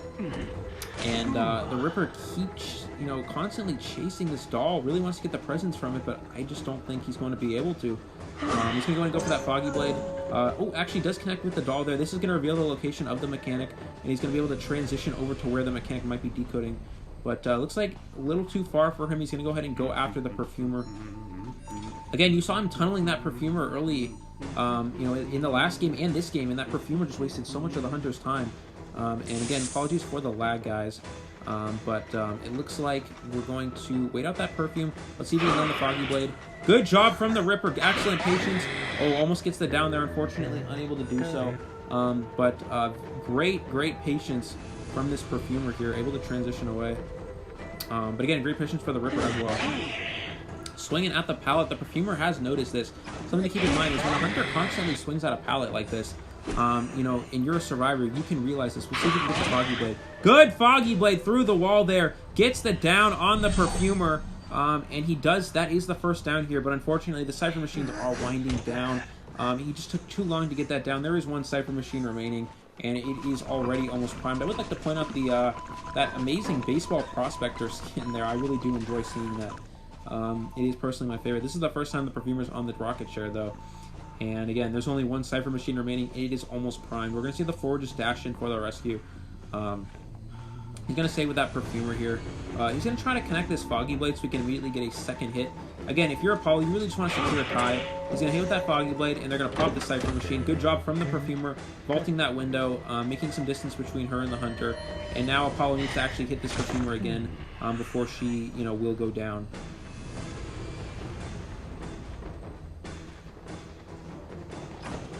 He's going to transition over here. He's going to get the down on the Perfumer, but these survivors opening the exit gates. We'll see if he can switch to teleport in time. He's going to immediately just teleport on the gate, and this is going to cut off the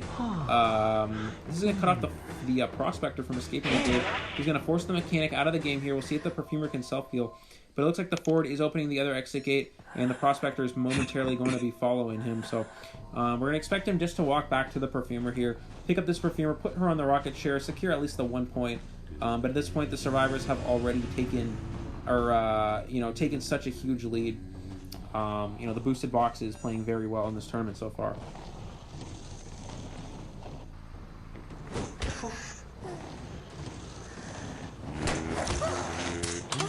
Just like that, we are going to see him share the Perfumer. The other 3 survivors will escape. That will be 3 points for the boosted boxes and 1 for the best boys. That will make the score now 11-2 in favor of boosted boxes. Excellent gameplay for both sides. Excellent gameplay from the Ripper. But a huge shout out again to that Perfumer. Excellent kiting job. You see she does have that S badge. Really boasting it there, showing her potential.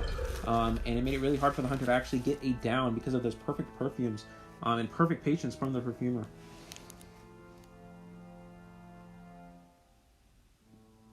When the baseball skin looks better than the A tiers, exactly.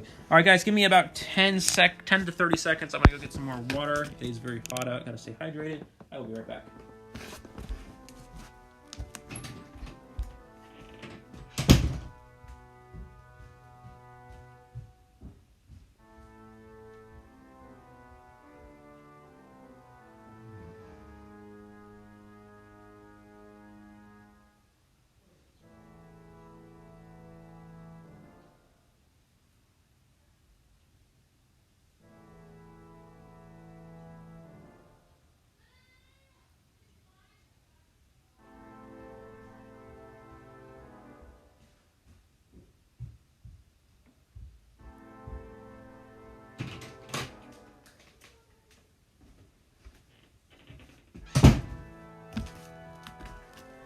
Apologies for that, everybody. I've returned with more water to make sure I don't die of heat exhaustion, because that would be bad. But we are back now. No more heat exhaustion. That's good. Anyways, no heat exhaustion. We're chilling. Yeah, good. Okay.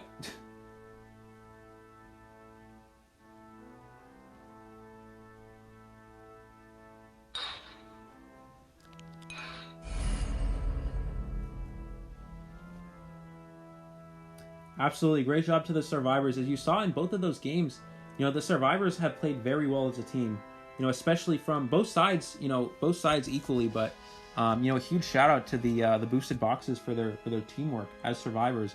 Protecting that Mechanic very well in the early game, giving her some kiting potential, and she really took advantage of that. And again, the Perfumer kiting very well, making sure she wasn't injured, so the Mechanic has that increased decoding speed, using those perfumes perfectly. And that really made the difference in that game for sure.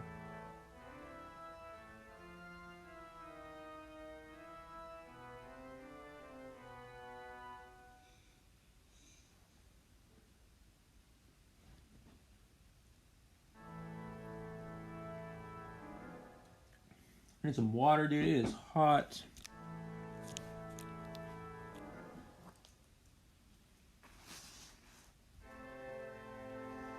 I literally have I have an ice pack for my phone because of how hot it is. Imagine. Moving into the next round here, it looks like we are going to see Roland as the Hunter. If you guys don't know, LBM Roland is the one of the Hunters for the Lamborghini Motorcade team. They did compete in the summer tournament of the North American European server. And you did see him perform very well against some top teams, especially against Raiden B4U, defeating them with non-meta Hunters in that matter, especially, using that Spider to perfection. I'm really excited to see if he actually opts to use that Spider here. Roland, being one of the best Spider players on the entire server, We're going to see, if he opts to use something else. He does also play Bonbon as well as that Gamekeeper as well. So we're going to see what he opts to do here. Yeah, I'm really interested to see, again, what the Survivors opt to ban. He plays so many Hunters, it's hard to outban him, but I would expect to see a Gamekeeper, or sorry, not a Gamekeeper, a Bonbon ban here, as that is his main. I believe he was the #1 Bonbon at some point. I'm not sure if he is currently, but I know he has been, if not currently. So, but we're going to see here what the Survivors opt to go for as well.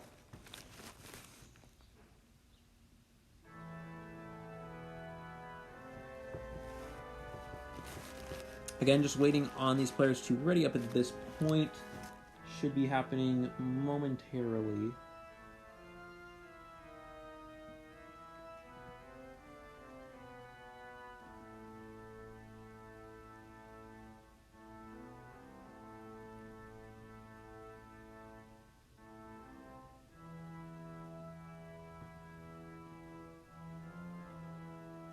Yes, Roland has been the #1 Bonbon, I believe. I don't know. Again, I don't know if he is currently. I would have to double check on that, but I know he has been in the past. So expect to go ahead and ban that Bonbon here. But you never know, though. He has so many Hunters. Again, a very good Spider player as well. So I'm interested to see what he opts to use.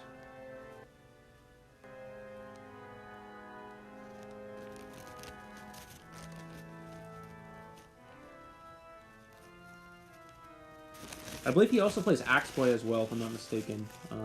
I'd have to double check on that, though.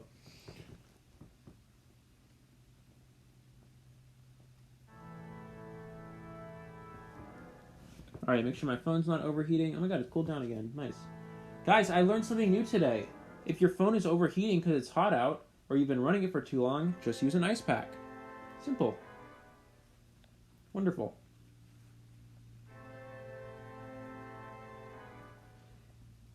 Alright, I'm going to drink some more water so I stay hydrated. Oh my god, I got a notification that rank just began? Well, oh well, no rank for me.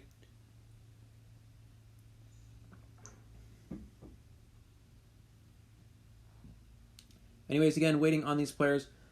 Again, guys, if you are enjoying the stream, don't forget to like and subscribe. Don't forget to check out the Identity 5 Studio Discord. If it weren't for the wonderful owners of that Discord, this tournament would not be possible, and this would not be happening right now. So don't forget to, thank them if you do join the Discord. They are wonderful people. Everybody's a wonderful person. Yay, okay. We didn't do the daily 3 matches. Again, I'm not sure what we're waiting on at this point, but we should have these Hunters readying up here momentarily. Are these players readying up over here momentarily? Don't lose hope, Brad. You got this. Try your best. You'll do well.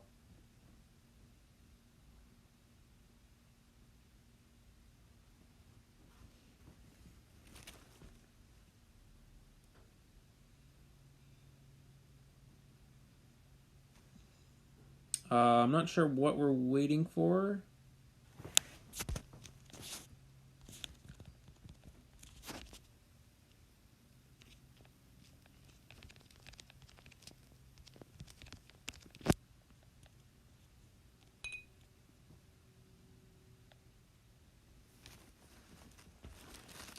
But yeah, anyways, guys, apologies for the wait. This should be getting started within the next 30 seconds to a minute, hopefully. And yeah, I hope you guys are enjoying the stream. I'm chilling. I'm having a good day. I'm not really chilling because it's hot, but I'm chilling in the sense that it's not hot, but just, anyways, I don't know.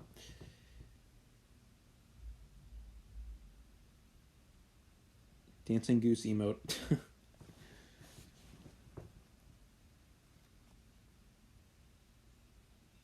Misunderstanding happening with the Hunter position. Okay, guys, apologies. I will keep you guys informed about what's going on.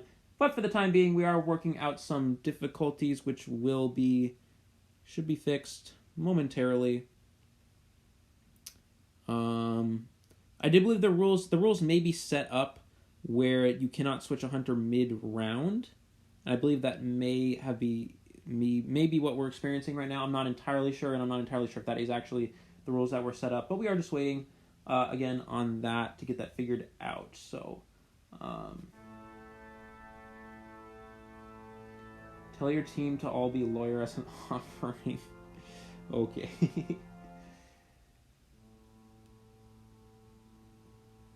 I approve. Yep. Again, guys, just waiting on the hunter. Should be here soon. Aiko told me we could swap mid-round. I'm not entirely sure. Yeah, if we're gonna find out though what is happening. I thought that was the rule, but I actually don't know personally. Again, Aiko was in charge of that, so I am just the commentator, and I just assist with. I just help them set up, get everything going, and I try to put forward, as best content as possible for you guys. Looks like we are going to have Lazy Box back, so I think we have... The rules are set up to a place where you're not allowed to switch hunters mid-round. So do expect to see Roland possibly hunting next round if the if the boosted boxes were to win this round. But it looks like we are going to see Lazy Box yet again, and expect that Photographer build. I'm actually not sure what we're going to see from Lazy Box. I know he does play Photographer, but I'm not quite sure what other hunters he does play. So I'm really interested to see what his selection is going to be. Expect an immediate Photographer ban from the survivors. I wouldn't expect anything less, and that is the case. And we are going to see the survivor bans from Lazy Box as well. Pull up here momentarily.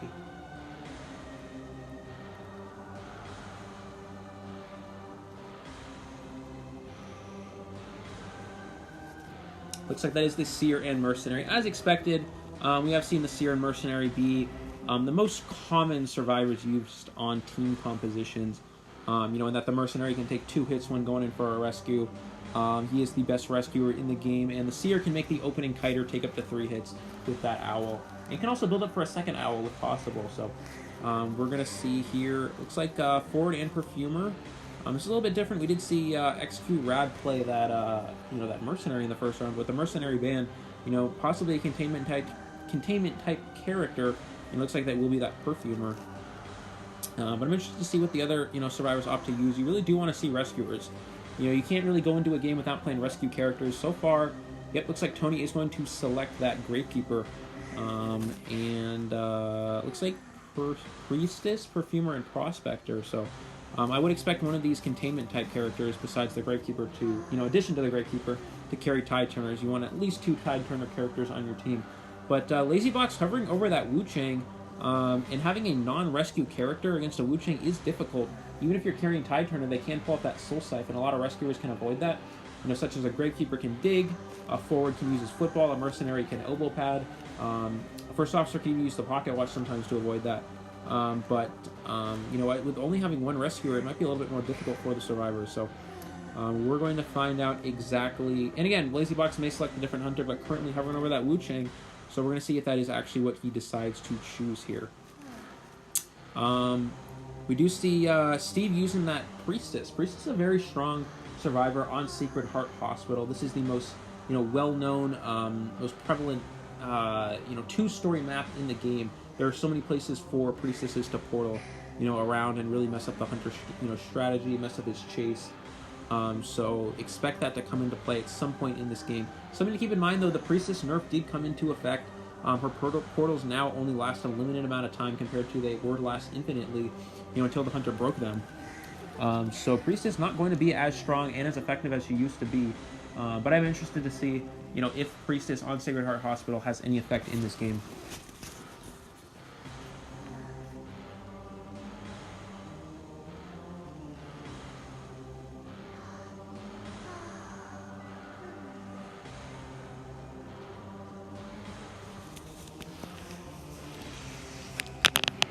Again, waiting on the character selections here.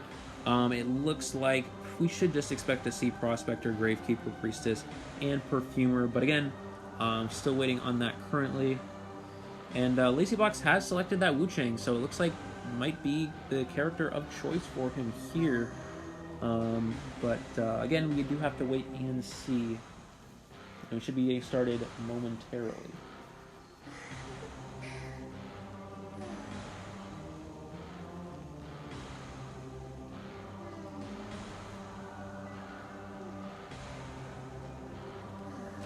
Here we go, guys. Game is getting started now. Let's get some hype. We have the second half of the first round of the Upper Division Tournament Boosted Boxes versus Best Boys. And I'm very excited to see how this game is going to play out here.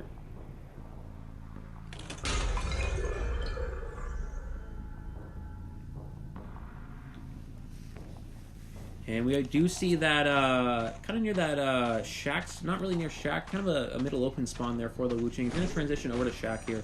Again, you know, something to keep in mind, LazyBox is a photographer player, so he has these spawn points memorized very well. Probably even better than a lot of other hunters. So, you know, he should, you know, expect him to possibly umbrella towards the Survivor. He's actually just going to transition over to Ruins here. Finding that Perfumer. Perfumer can take a lot of time off the hunter's hands here. It looks like she actually opts to loop around instead of going straight for that window.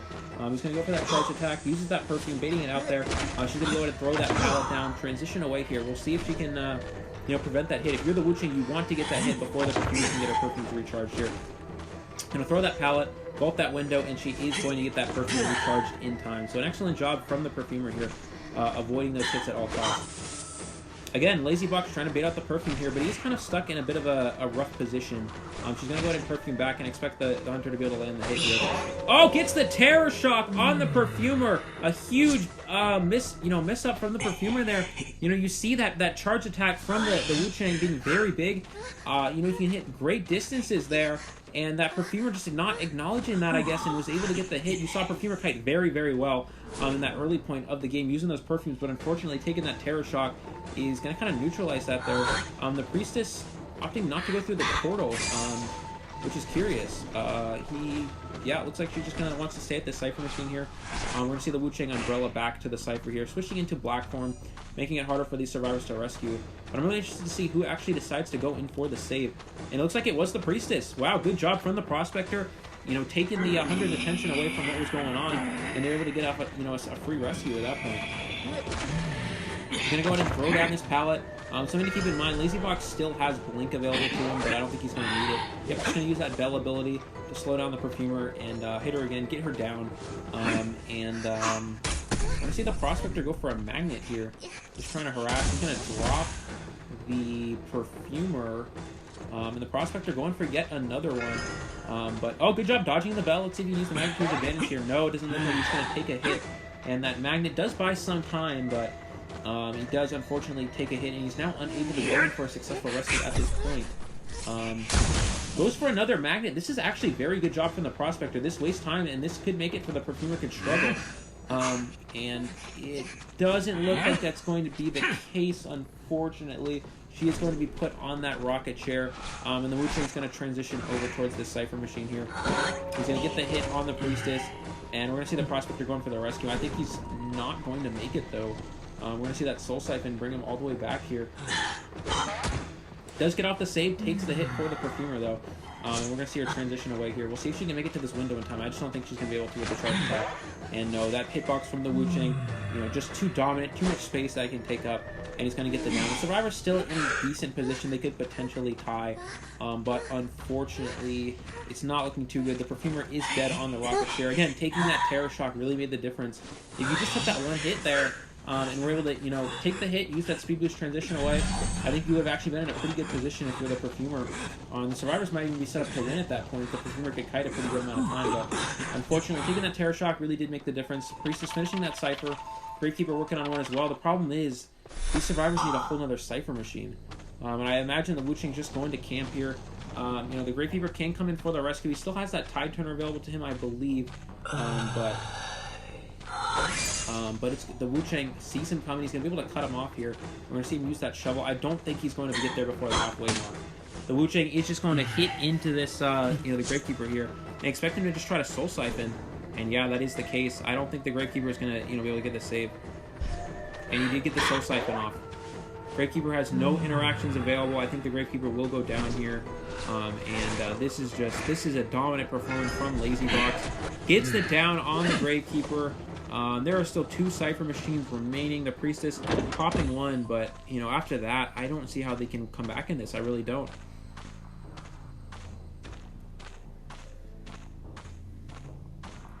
We're going to see him transition over here. Going through this portal just to break it. He has located the Priestess, though. And it looks like they're just going to. I think they're just going to surrender the game at this point. And that is it. 4-person elimination for Lazy Box. This is going to put the survivors, or this is going to put the boosted boxes up, I believe, 17-2 at this point, and that will secure the win for them in this round. So great job from both sides. Great job from Lazy Box in particular with that hunting. But a great job to the survivors as well. They played very well, almost able to get that tie in the first round, but unfortunately unable to do so. Shout out to Apollo as well for excellent job with that hunting, using that feaster very well. That is going to be, I believe, that is going to secure the win for the boosted boxes here and move them on to the next round of the tournament.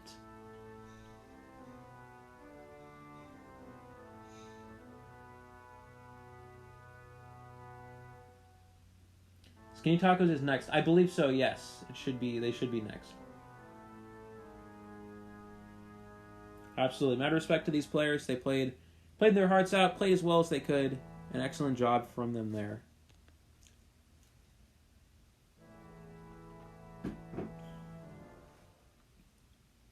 GG's all around. GG's to everyone. They did try their best. Well done.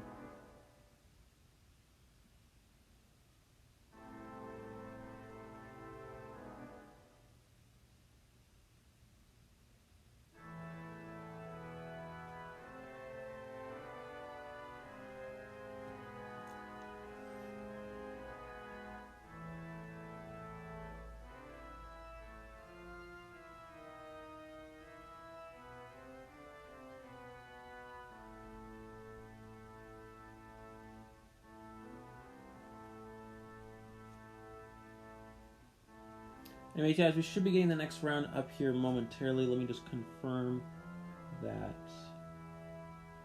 Give me a second.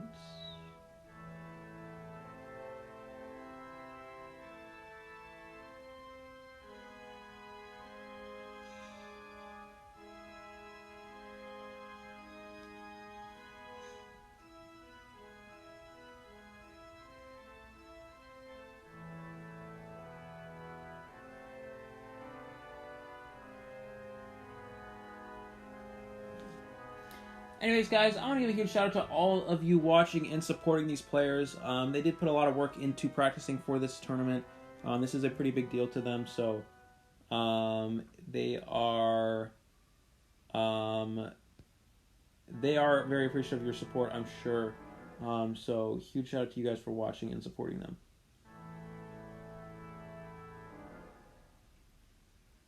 The next round, it looks like I think it's actually going to be the boosted boxes versus the dead by pallets next.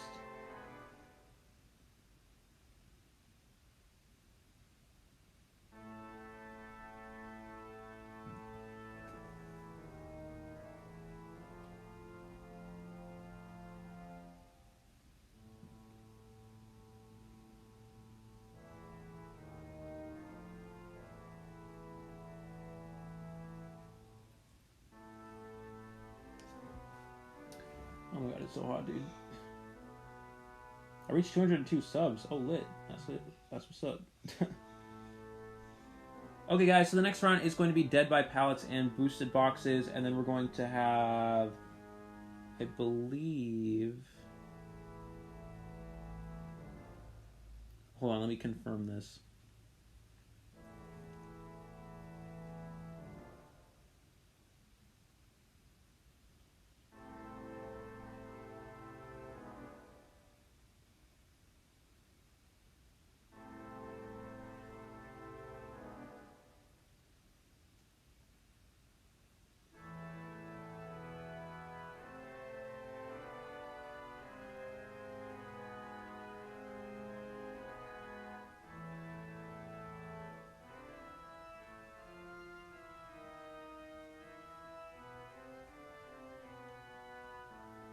Okay, guys, it looks like we are going to have the boosted boxes versus the Dead by Pallets up right now. That is confirmed. And then we're going to have the Wet Trash Skinny Tacos versus, I believe...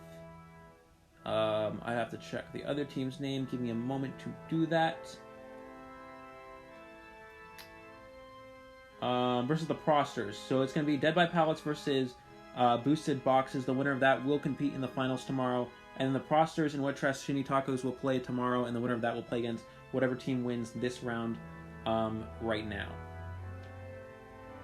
Yes, Lazy's team did win. Where is Eddie? I don't know. Someone tell Eddie to get in here. We need Eddie.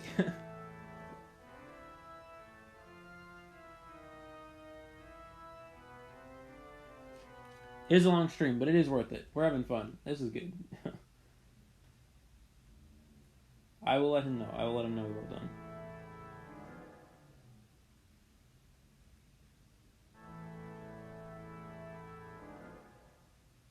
Give me 1 second, guys. I'm going to use the restroom real quick. I just drank a whole lot of water, so I'm going to go do that real quick. And I will be right back. We will start the next round right afterwards.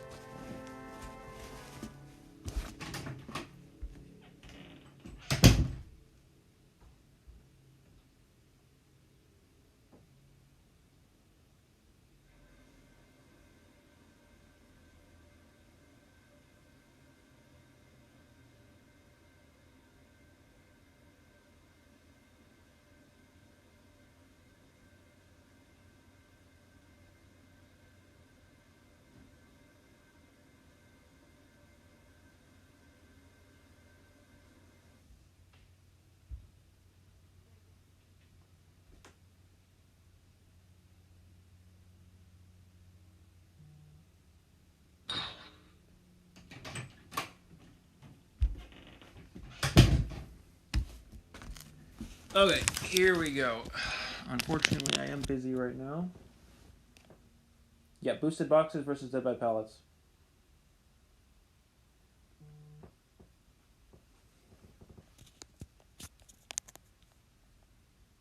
Is my audio still here? Okay, it is. Good. Just making sure.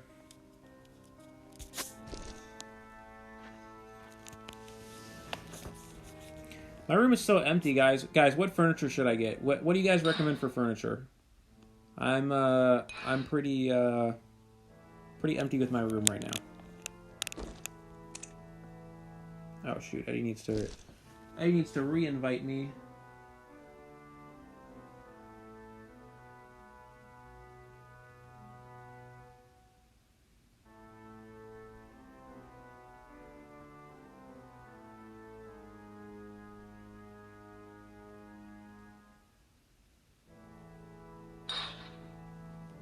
Okay, here we go.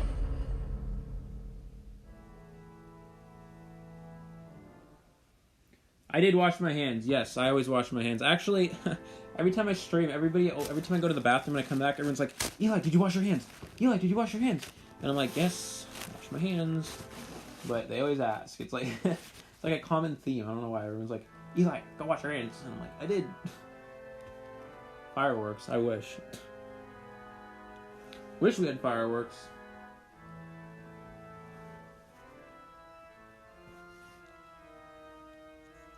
What's going on in English chat, guys? Oh god, I don't want to read that. That's gonna... I'm gonna have brain problems if I read English chat. That is like, oh my god.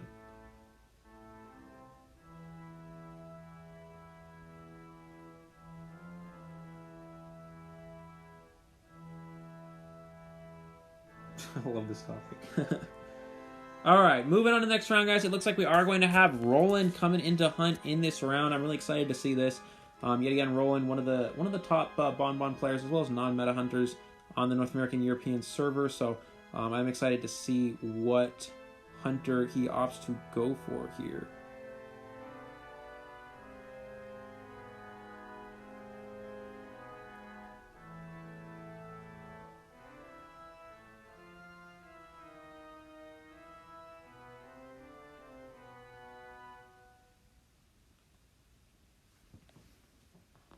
Anyways, guys, I hope you're all having a wonderful day. I'm just going to say that right now. I love to always mention that. I hope everyone's having a wonderful day, staying hydrated, getting food. I have to get food after this, dude. I'm hungry. The Postmates took 2 hours to deliver. Who orders Postmates and it takes 2 hours? Like, what?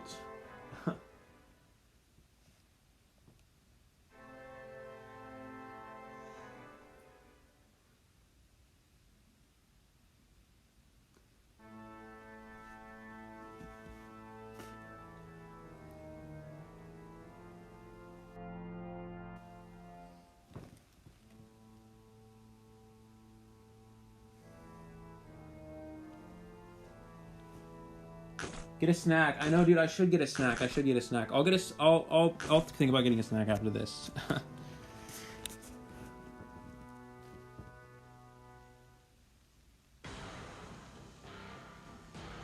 The surviving team is dead by pallets, and the hunting team is the boosted boxes.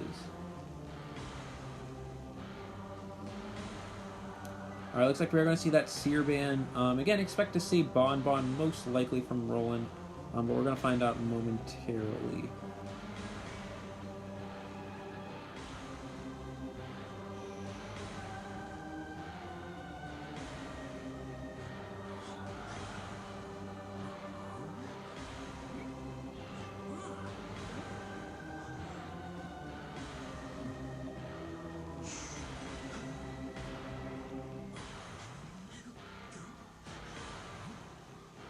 Alright, from the survivors here, it looks like we're going to see Mercenary and Gravekeeper right away. Roland going over a few options, possibly Axeboy or Violinist. Looks like maybe a Magician here from Deathboy, which is interesting. Not Magician. Magician's not something you see, every day, but I believe Deathboy might be one of the top Magicians. I'm not entirely sure, but I believe he does have a badge with Magician, so, possibly expect that Magician from him. We will find out, though. Looks like Prospector, Gravekeeper, Magician, and possibly Mercenary. Going for that double Rescuer and double Containment type strategy. The decoding might not be as strong without a decoding type character like a Mechanic, but it does look like we are going to see double Rescue and double Container. We're going to find out the character selection from the Hunter, though. I'm really interested to see what it's going to be. Maybe not wanting to use that Bon against, two strong rescuers like Mercenary and Gravekeeper are particularly strong rescuing against a Bon. Gravekeeper has that increased rescuing speed and can also take an extra hit from the bombs, and so can Mercenary, so it's harder to stuff a rescue as Bon if you're going up against a Gravekeeper and, a Mercenary. But something to keep in mind there is a Magician. It is hard to rescue a Magician, guys, let me tell you. Magician with that increased rescue speed, or, increased time to be rescued, it can come into play sometimes.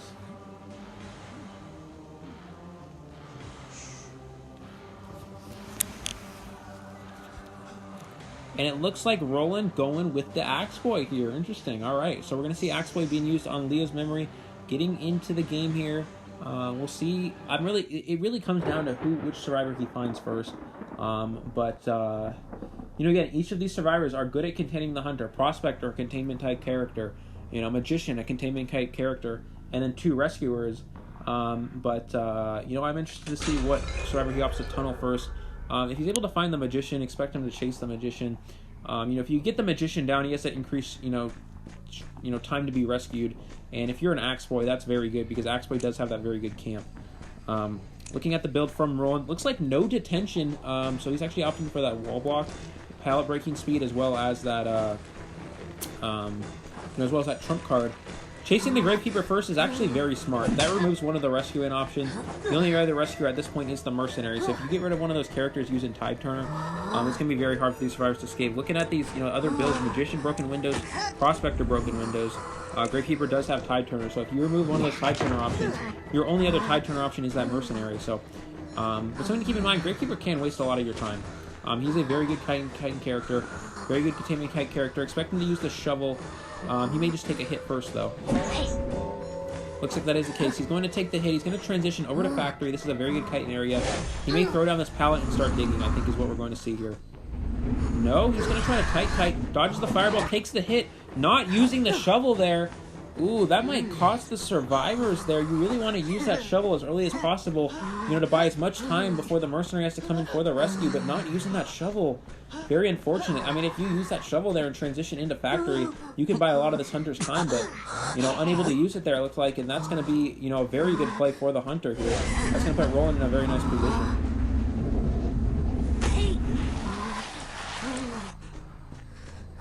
Looks like he is going to opt to not camp as hard here. He's going to transition over to this Cypher. Try to go for the Cypher control, and we're going to see the Mercenary come in for that rescue.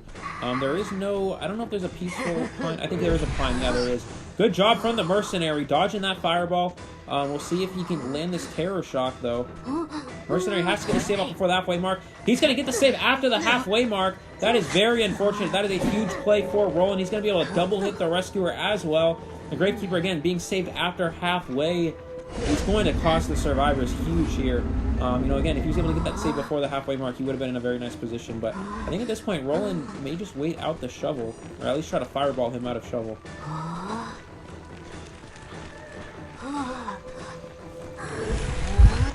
Gravekeeper doing a good job dodging that shovel. We'll see what Roland opts to go for here. I think he's just waiting for him to jump up, and that is the case, and he's going to get the down. Just waiting out the shovel. Survivor's still in a position where they could tie, but he was able to double hit that Rescuer, and he was also able to make it so, he's unable to be rescued before the halfway mark, and that makes the Gravekeeper dead on the rocket ship here, so that's going to put the Survivors in a bit of a tough position for sure. The Mercenary has been healed up at this point, and looking at the decoding progress, looks like Magician Cypher about 30% of the way done. Here it is, guys. This is what you're waiting for. The Magician Kite. We're going to see what he can do here against this prospect, or against this Axe Boy. The Axe Boy has full presence. It's very hard to kite a full presence hunter. We're going to see him dodge that hit, running through that pallet. He's going to go ahead and drop a Peeper, I believe. Good job. Good movements from the Magician here. Gets this pallet down, able to dodge those earlier hits. And he's doing a very good kite so far. He's going to go ahead and immediately just use that illusion to kind of transition away. He is very slow, unfortunately. Because of that field area. Once you leave it, it gets slowed down. And he's going to have that purple fireball available, but looks like he's going to transition back to this area. You really want to try to get to that 3 pallet if possible. That is a very good kiting area. He's able to land that fireball, get the down. Good job from Roland. Good movements from the Magician. He still has a wand available as well, so once he gets rescued, he's going to be able to, possibly, kite for a good period of time, but the rebound kite, so to speak. And especially with a Survivor that doesn't have Tide Turner anymore, that's going to be very important. We're going to see the Mercenary, I believe, finish his Cypher Machine. And Prospector not on one, so this is going to be very hard for them to win. They still need, I believe, 2 more Cyphers to go.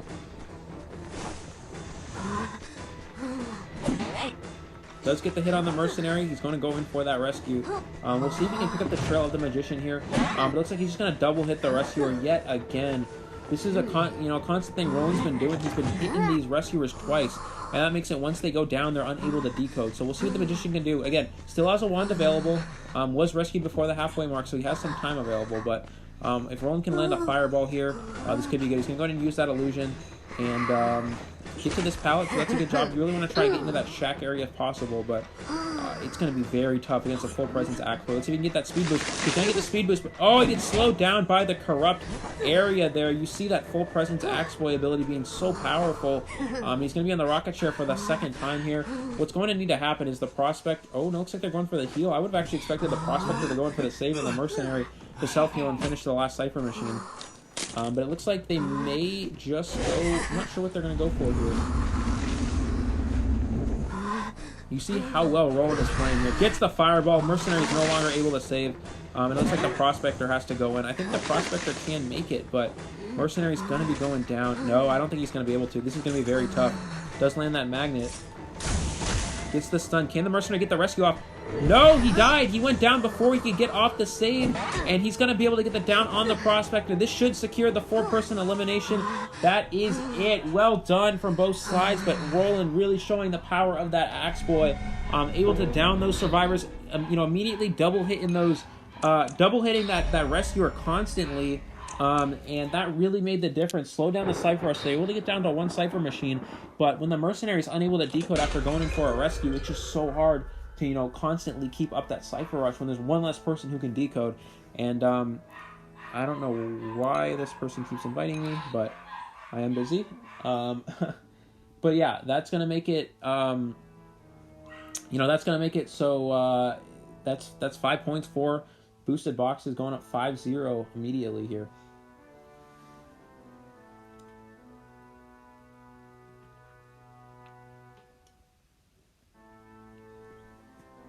But again, you saw double hitting that Rescuer really made the difference in the game.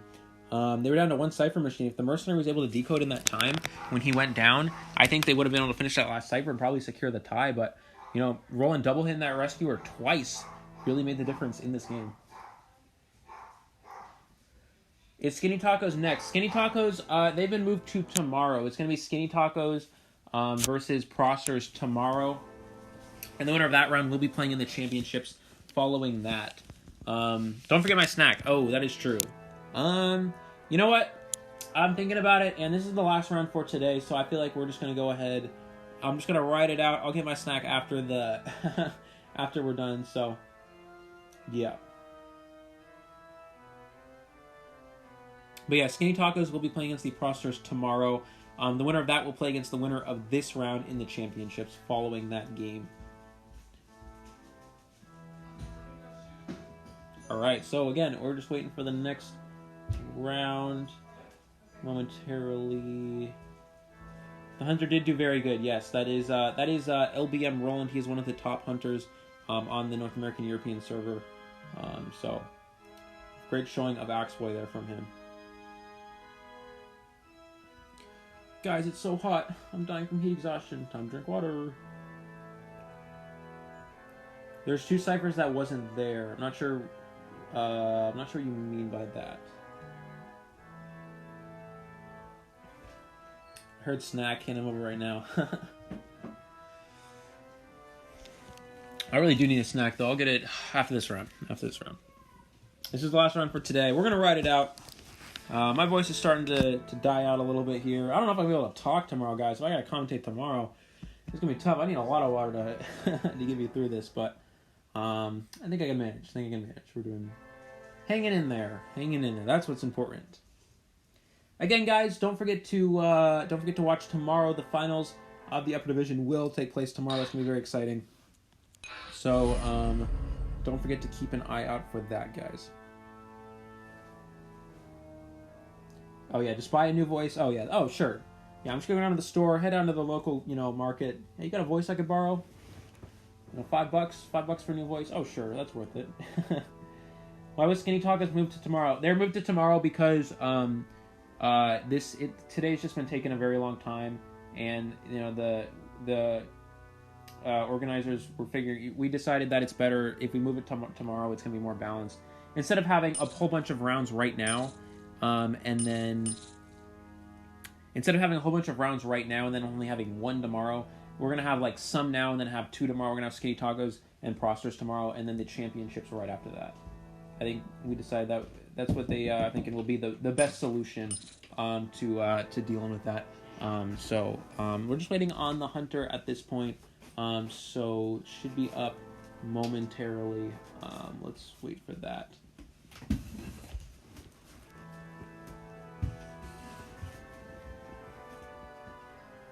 Yes, it was planned for 3 days. It was planned for 3 days. So what time does it start tomorrow? I can actually double check that right now. Give me 1 second to look at that. Give me 1 second. I'm not sure if we have a time yet for tomorrow, but 6 p.m. Eastern time. It'll be 6 p.m. Eastern time or 3 p.m. Pacific Standard time tomorrow. You guys were wondering about that.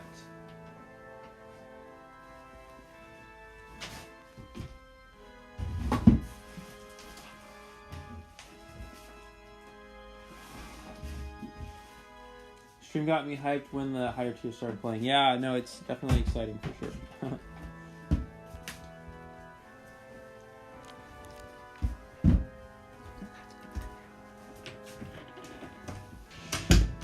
Apologies for the background noise. Just gonna make sure there's no noise. Okay, should be fine.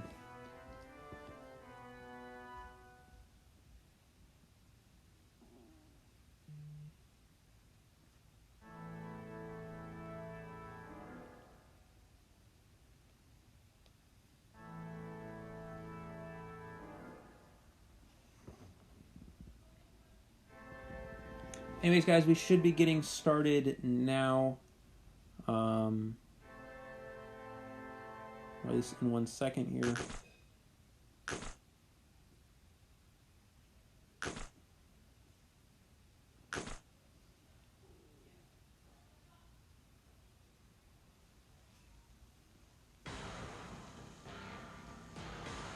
All right, moving into the next round, we do have Vex as the hunter. I don't know if I'm saying that right, but hopefully I am.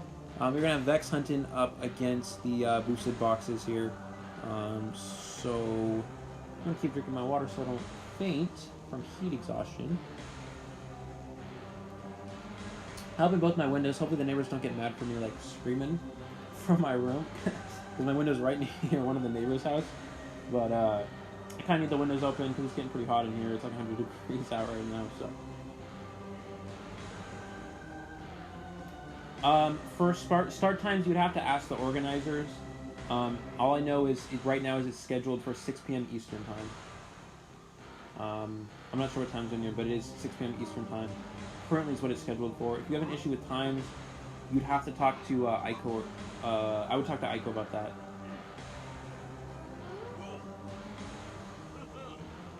She would know better about that than I would. Oh my god, is this going to be a reptilian? I'm really excited to see. We are going to see the mercenary ban. Yet again, this has been the most common ban from a lot of hunters. Just get rid of that mercenary in that early game. I'm not leaving that as an option to the survivors. And expect to see that same team composition that the boosted boxers were using before, using that forward perfumer, mechanic, and that seer. But we're gonna see here though for sure what's going to happen.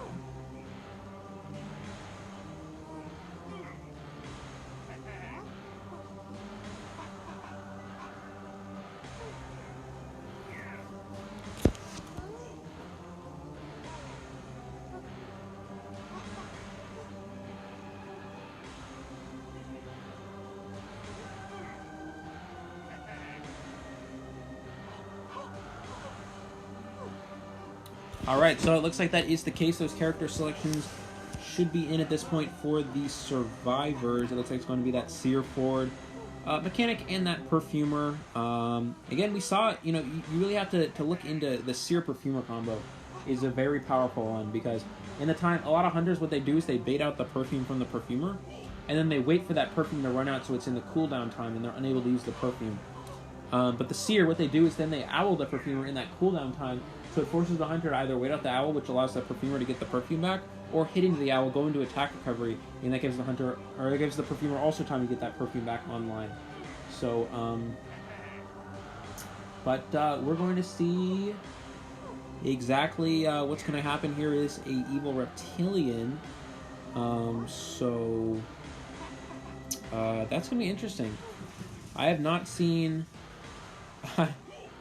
reptilian get used a lot, but I'm really interested to see what they opt to go for here. Their strategy, surrounding this reptilian, known to be one of the not so good hunters in the game, around the C-ish tier with Hellumber, but we're gonna see exactly what Vex can do using this reptilian. I'm very excited to see reptilian though. I really am. Props to Vex for bringing this hunter to a competitive scene as well. It's very hard to win with reptilian, at least in my experience. But Vex really having confidence in this, and huge shout out to Vex for bringing reptilian to this event. It really does mean a big deal, absolutely.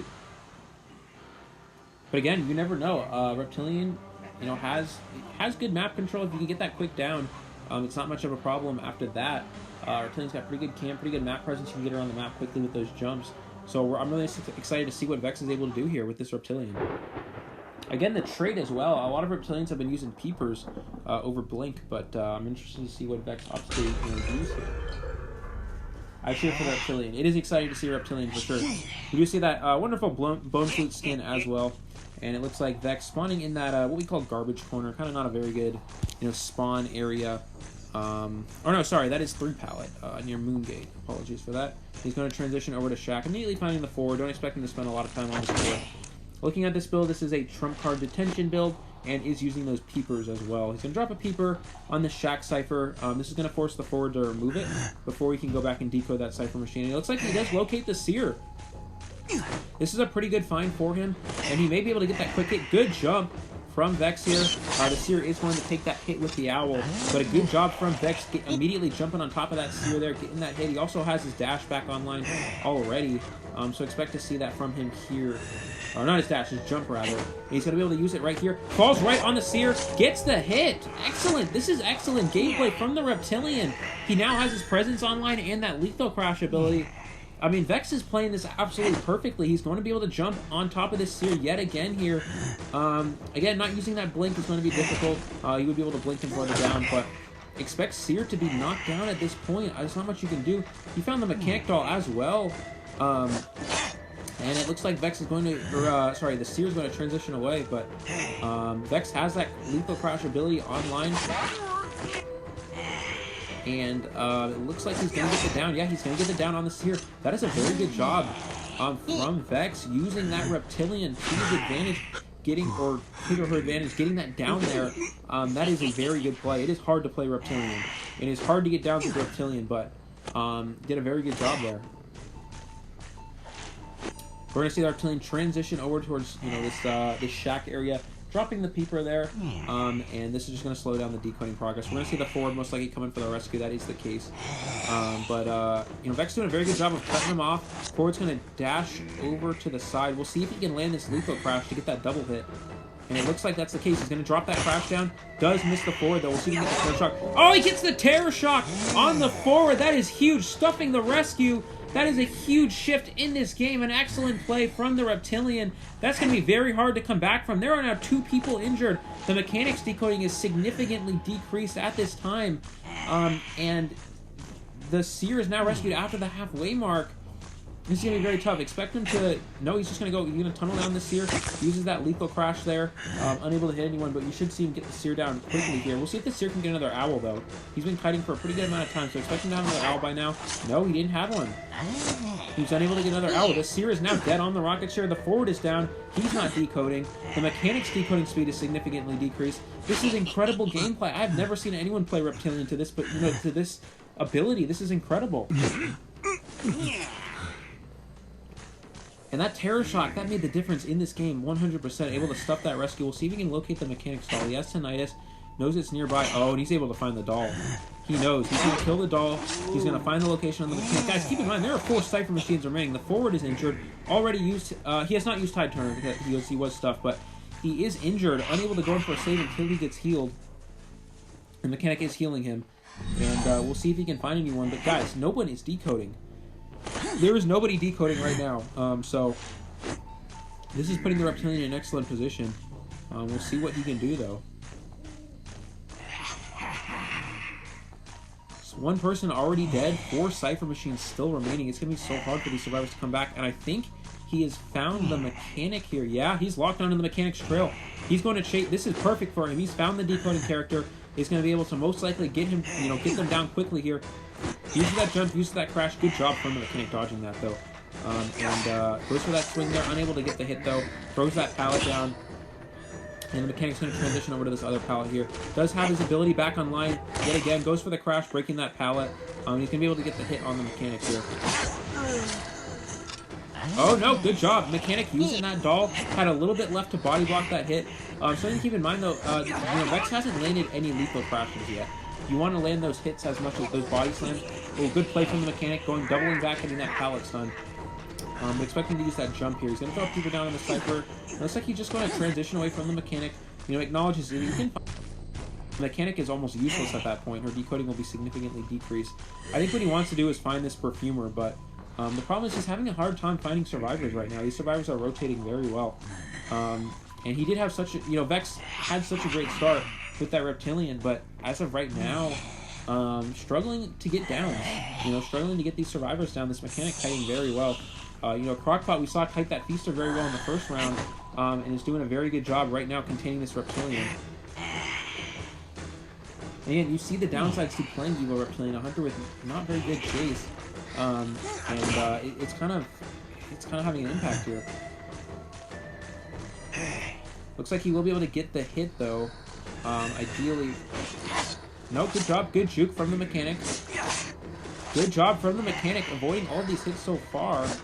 You have to get this hit, though, as quick as possible. and she is able to get that hit there. You see that, the hitbox of Reptilian not being too big, unfortunately, but he's going to transition. It does run into an object there, unfortunately, but he's going to transition again after this mechanic. One Cypher Machine remaining now. Perfumer has it primed, so this is most likely going to be a tie. You want to get the knockdown with the crash, though, and he's been able to do that so far. Gets the down. They're going to pop the last Cypher Machine. No Pallet Stun, though, to work with. And he still does have Trump Card. I believe he Trump Carded into that teleport, so he's going to keep just going to tunnel this mechanic here. And it looks like probably just trying to secure the tie for the team at this point.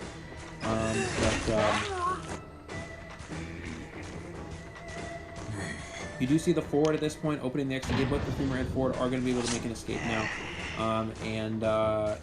This Reptilian just wants to secure the tie. And he's going to get that knockdown on the mechanic. This will secure the tie in the round, 2-2. And this is going to make it 7-2 in favor of the boosted boxes. An excellent job, though, from the Reptilian here, from Vex. Again, you don't see Reptilian getting used a lot, but very quick down in the early game. Getting that Terror Shock as well, really made the difference in this game.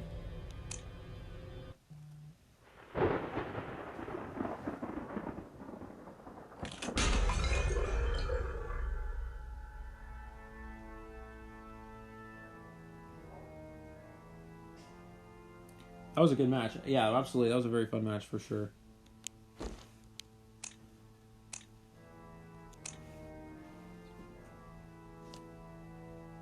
Mech was the MVP. Absolutely. Great containment time from the mechanic there. I should have actually checked. I apologize, but my apologies for that. But great job from the mechanic. Absolutely.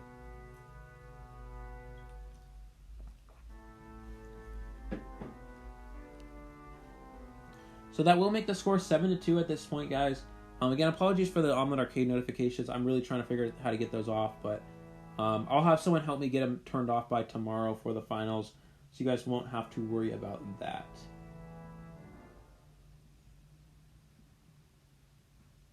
Terror Shock and still a tie. Yeah, absolutely. The Reptilian, as you saw, 4 Cypher Machines remaining, but you saw the mechanic just containing them, the Reptilian for a long period of time. That really made the difference in the game.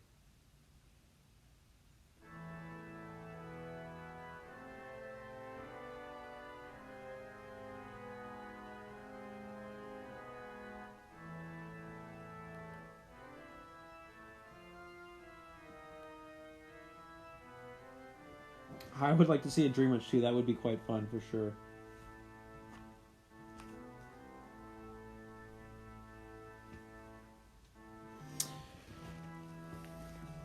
Again, guys, tomorrow, this is the last round for today. Tomorrow it will be Wet Trash Skinny Tacos, wonderful name if I say so myself, up against the Prosters, and the winner of that will play against the winner of this round in the finals. So don't forget to watch that tomorrow, guys. That was very intense. That was very intense for sure. Very, very good play from the mechanic being able to kite. The Reptilian got a really quick down, but excellent containment time from that mechanic.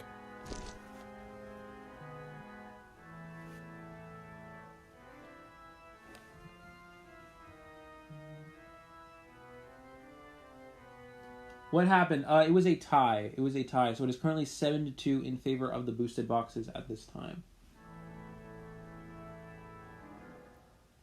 So that last round was a tie. So Roland was able to secure the 4-person elimination in the first round.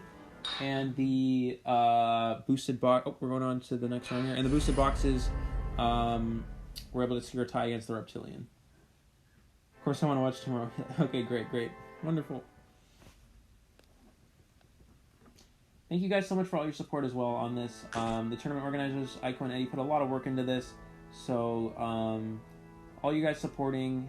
This does support my channel as well, but mostly it supports them and all these players. So I really appreciate all of you guys, coming here, watching, supporting. It means a lot to all of us. What is the reward for winning the tournament? I believe it is money, but I'm not actually sure what it is specifically. You'd have to ask Aiko in that one. All right, moving into the next round here. It looks like we're going to see the Axe Boy band. This is Arms Factory, so if we do see that from Roland, I would expect to see the the Bonbon. We haven't seen that yet from him, but I'm excited to see if he's going to be able to pull that out here. Much love, we know the effort you put into this. Thank you, thank you. But also a huge shout out to the tournament organizers. They put a lot of effort into this as well. I like to think I did a lot, but really, it's them. They did like so much work putting into this. Huge shout out to them. Okay, looks like we're gonna see maybe a Feaster. Oh, Dream Witch, possibly. I would have loved to see a Dream Witch. I'm not actually sure if Roland. I don't actually think Roland plays Dream Witch, but if he does, I'd love to see it. We're gonna see though. We're gonna most likely see a similar team composition here. It looks like the forward replacing that mercenary, as well as and then the Gravekeeper, Prospector, and Magician yet again. So we're going to see though what they opt to go for. But yeah, it looks like the exact same team composition. Instead with that forward replacing the mercenary getting banned. Forward always that number 2 rescue option you always see. Can buy a lot of the hunter's time with those stuns. Is a very good rescuer in general. So we're going to see exactly what the forward could potentially do. Maybe do some stuns, save the game for the team. You never know, but we're gonna find out. We're gonna find out what will happen here. Why did they ban Axe Boy? Roland played Axe Boy in the first round of this set, and he did get the 4-person elimination with Axe Boy. Roland is a very good Axe Boy player, so they wanted to eliminate that option for him.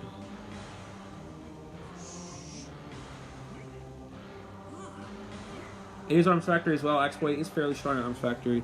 But looks like Roland gonna go bring out the Dream Witch. I am very excited for this, guys. Let's get hyped. This is very... if we actually are seeing a Dream Witch, I'm very happy because I play Dream Witch. Very hard character to play. Sometimes I struggle, but it's okay because Dream Witch is very hard. We are going to see the Dream Witch from Roland. I'm very excited. We haven't seen a Dream Witch so far in this tournament. Dream Witch is very fun to commentate, very fun to watch. And very fun to play as well. So I'm really interested to see how Roland's going to what he's going to bring to the table with this Dream Witch play. I really do enjoy this skin as well. I don't personally have it, unfortunately, but you do love to see it.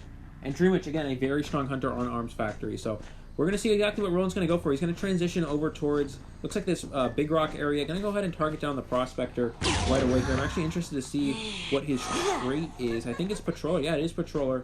He's going to go ahead and leech Prospector. The biggest issue with Prospector... Oh, good Magnet from the Prospector. Let's see if he can make it to this window in time. He can. Excellent play from the Prospector. That is very hard to do. But we're going to see if this leech can get the hit. Most likely will. And yeah, he's going to get hit with the leech. That is okay, though, for the Prospector. This forces Roland to, re-leech him. And he's not going to be able to do that, as he doesn't have his leeches available for another 47 seconds. So that was an excellent move from the Prospector. Getting that Magnet down, stunning that leech, and making it through that window. And expect Roland just to target down the Prospector. He's going to use this this Patroller here. But the biggest issue with Prospector, when you're a Dream Witch and you have Patrollers, those Magnets are very effective. And we're going to see the main body use that Patroller here on the Prospector. Let's see if he can actually land it. Yep, there it is. But the Prospector has the Magnet still, so if he can use these Magnets to his advantage to kite out this Patroller, he could potentially, keep kiting as long as possible. So he's going to have to take this Magnet here, unfortunately. He's going to get the Magnet stun off, but I think he's going to go down here, unfortunately. And that is the case. But still, very good job from that Prospector. Wasted a lot of time. It is hard to kite a Dream Witch, especially with Patroller. Did force him to use that leech, so he's not going to have his leech available until he puts him on the rocket chair here. Good job from the Dream Witch getting it down, but a huge, great job from the Prospector. Cypher Machine has been popped, so great job from him, wasting a lot of time there. Gravekeeper going in for a very early rescue, which is interesting here. Did have wanted order on the Gravekeeper, so it is, quite difficult to, to save, late as possible when you have wanted order on you. But we'll see if the Prospector can try to, get away here. He does have his leech, so the Dream Witch is going to know where he is. Does get the hit on the Gravekeeper, though. Double hitting that Rescuer is very important. And he's going to go ahead and most likely chair him. Now he's going to transition after the Prospector, using that leech to find the Prospector's location. We're going to see the Patroller yet again from Prospector. He still has those Magnets available, though. This Dream Witch from Roland he's playing very, very well. Getting as many downs as possible. The problem is you do have to chair this Gravekeeper, though, before he self-heals. We want to see that Magnet getting that stun. We'll see if he can kite out this Patroller in time. No, the Patroller is going to stay on long enough for Roland to get the down. But he's going to be able to re-leech him. Gravekeeper did get back up. Ford's going to heal him. He's going to go ahead and dig here. Oh, gets the hit before the dig can activate. That's a waste of a shovel and the down on the Gravekeeper. This is going to put Roland in an excellent position. This Dream Witch from him is absolutely incredible. Something to keep in mind, though, Prospector heals really fast. So you have to get them, leeched and up here, and on the rocket chair. But this is incredible gameplay from Roland. The Prospector wasted a lot of time. The Prospector is playing very well. Has wasted a lot of the Hunter's time, but Ford goes in for the stun, unfortunately missing it, taking a hit there. This is actually a big deal because now he can no longer save. Oh, excellent play from Roland there, trapping in the forward, and that's going to cost them there. The Prospector is able to get up, though, so the forward did waste enough time for the Prospector to self-heal. And expect him to just share this forward, but the Prospector, what needs to happen here is they need to remove the Prospector's leech, and they need to heal him. If they can get that off, the Survivors will actually be in a very good position to win this game. It looks like that is the case. They are healing him, but no leech. You do see that Magician does not have that leech removal available. He wasn't able to pick it up yet, and it looks like the Prospector is going to be targeted down here. Going for that hit on the Magician, expect an illusion. No, doesn't go for one here. I would expect to see one being used, but not to do so. Just going to take that first hit. He's going to tunnel down the Magician. Something to keep in mind is, none of these other Survivors have been on the rocket chair just yet. He's going to use that illusion to transition kite away here. Again, there's one Cypher Machine remaining. Everyone is injured, so that is a favor. That is a plus for Roland here. But the biggest issue is, that no one else has been on the rocket. You have to get this Prospector down. He's gonna go ahead and leech this. He's gonna go ahead and leech this Gravekeeper, and Prospector might be coming in for the rescue, even though he's one shot. Again, dead on share. That's interesting.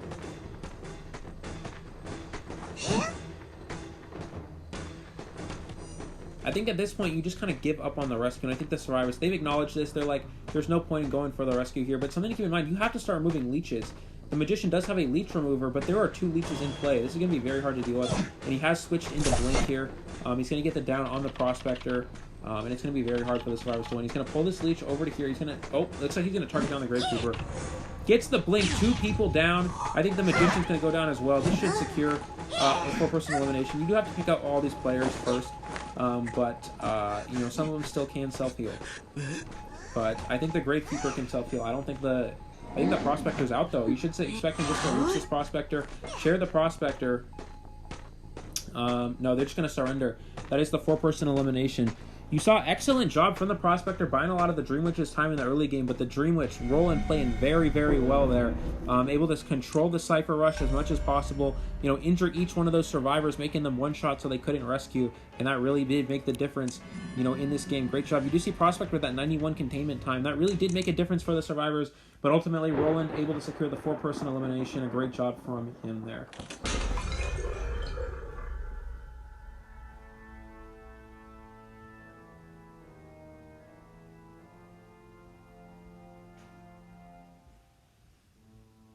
He has the skin, yes. He does. Dream Witch is very scary, yes. Absolutely. I believe at this point this is going to put up the boosted boxes up 12-2 at this point. Yeah, I'm not sure what's going to happen next, but I think that's going to put up 12-2. I'm not sure if they're going to play out the last round or not. We're going to find out momentarily. So, we're going to see momentarily what's going to happen. Nice commentating. This is entertaining. No problem. I'm glad you're enjoying. I hope everybody's enjoying my commentary. I know it's probably not very good, but I'm trying my best. Hope you guys are all enjoying. And I hope this is entertaining for everybody. Appreciate it. Thank you guys for all your support on this. But don't forget to support the players as well. They're trying their best in this. And huge shout out to the tournament organizers again. Without them, this would not be possible. Are y'all A-tier Dream Witch players? I wish. No. I've had a badge with Dream Witch before, but it was not A. I've not been that good. I don't play Dream Witch enough. to get a badge with her, unfortunately. Love your commentary. Thank you, Isabel. Appreciate it. Love your deep voice. Thank you. Thank you. I'm not sure if we're going to be playing out the last round. I think the boosted boxes have secured the win. They're up 12-2. But I'm not sure what's going to happen here.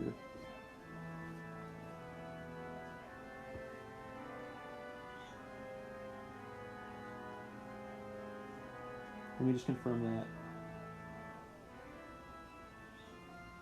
Let me just confirm what's going on. Give me a second, guys.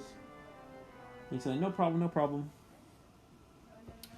Anyways, let's go to the swing. Who thinks we should go to the swing? Yay, we just chilling on the swing. Dude, what's going on outside? I can't see. This kind of looks like, I've always said this kind of looks like London or like Italy or something. I don't know.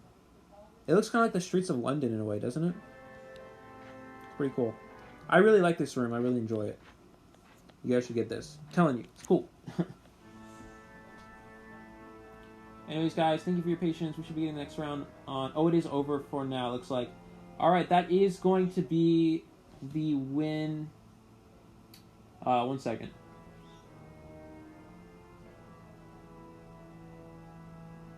Let me just confirm.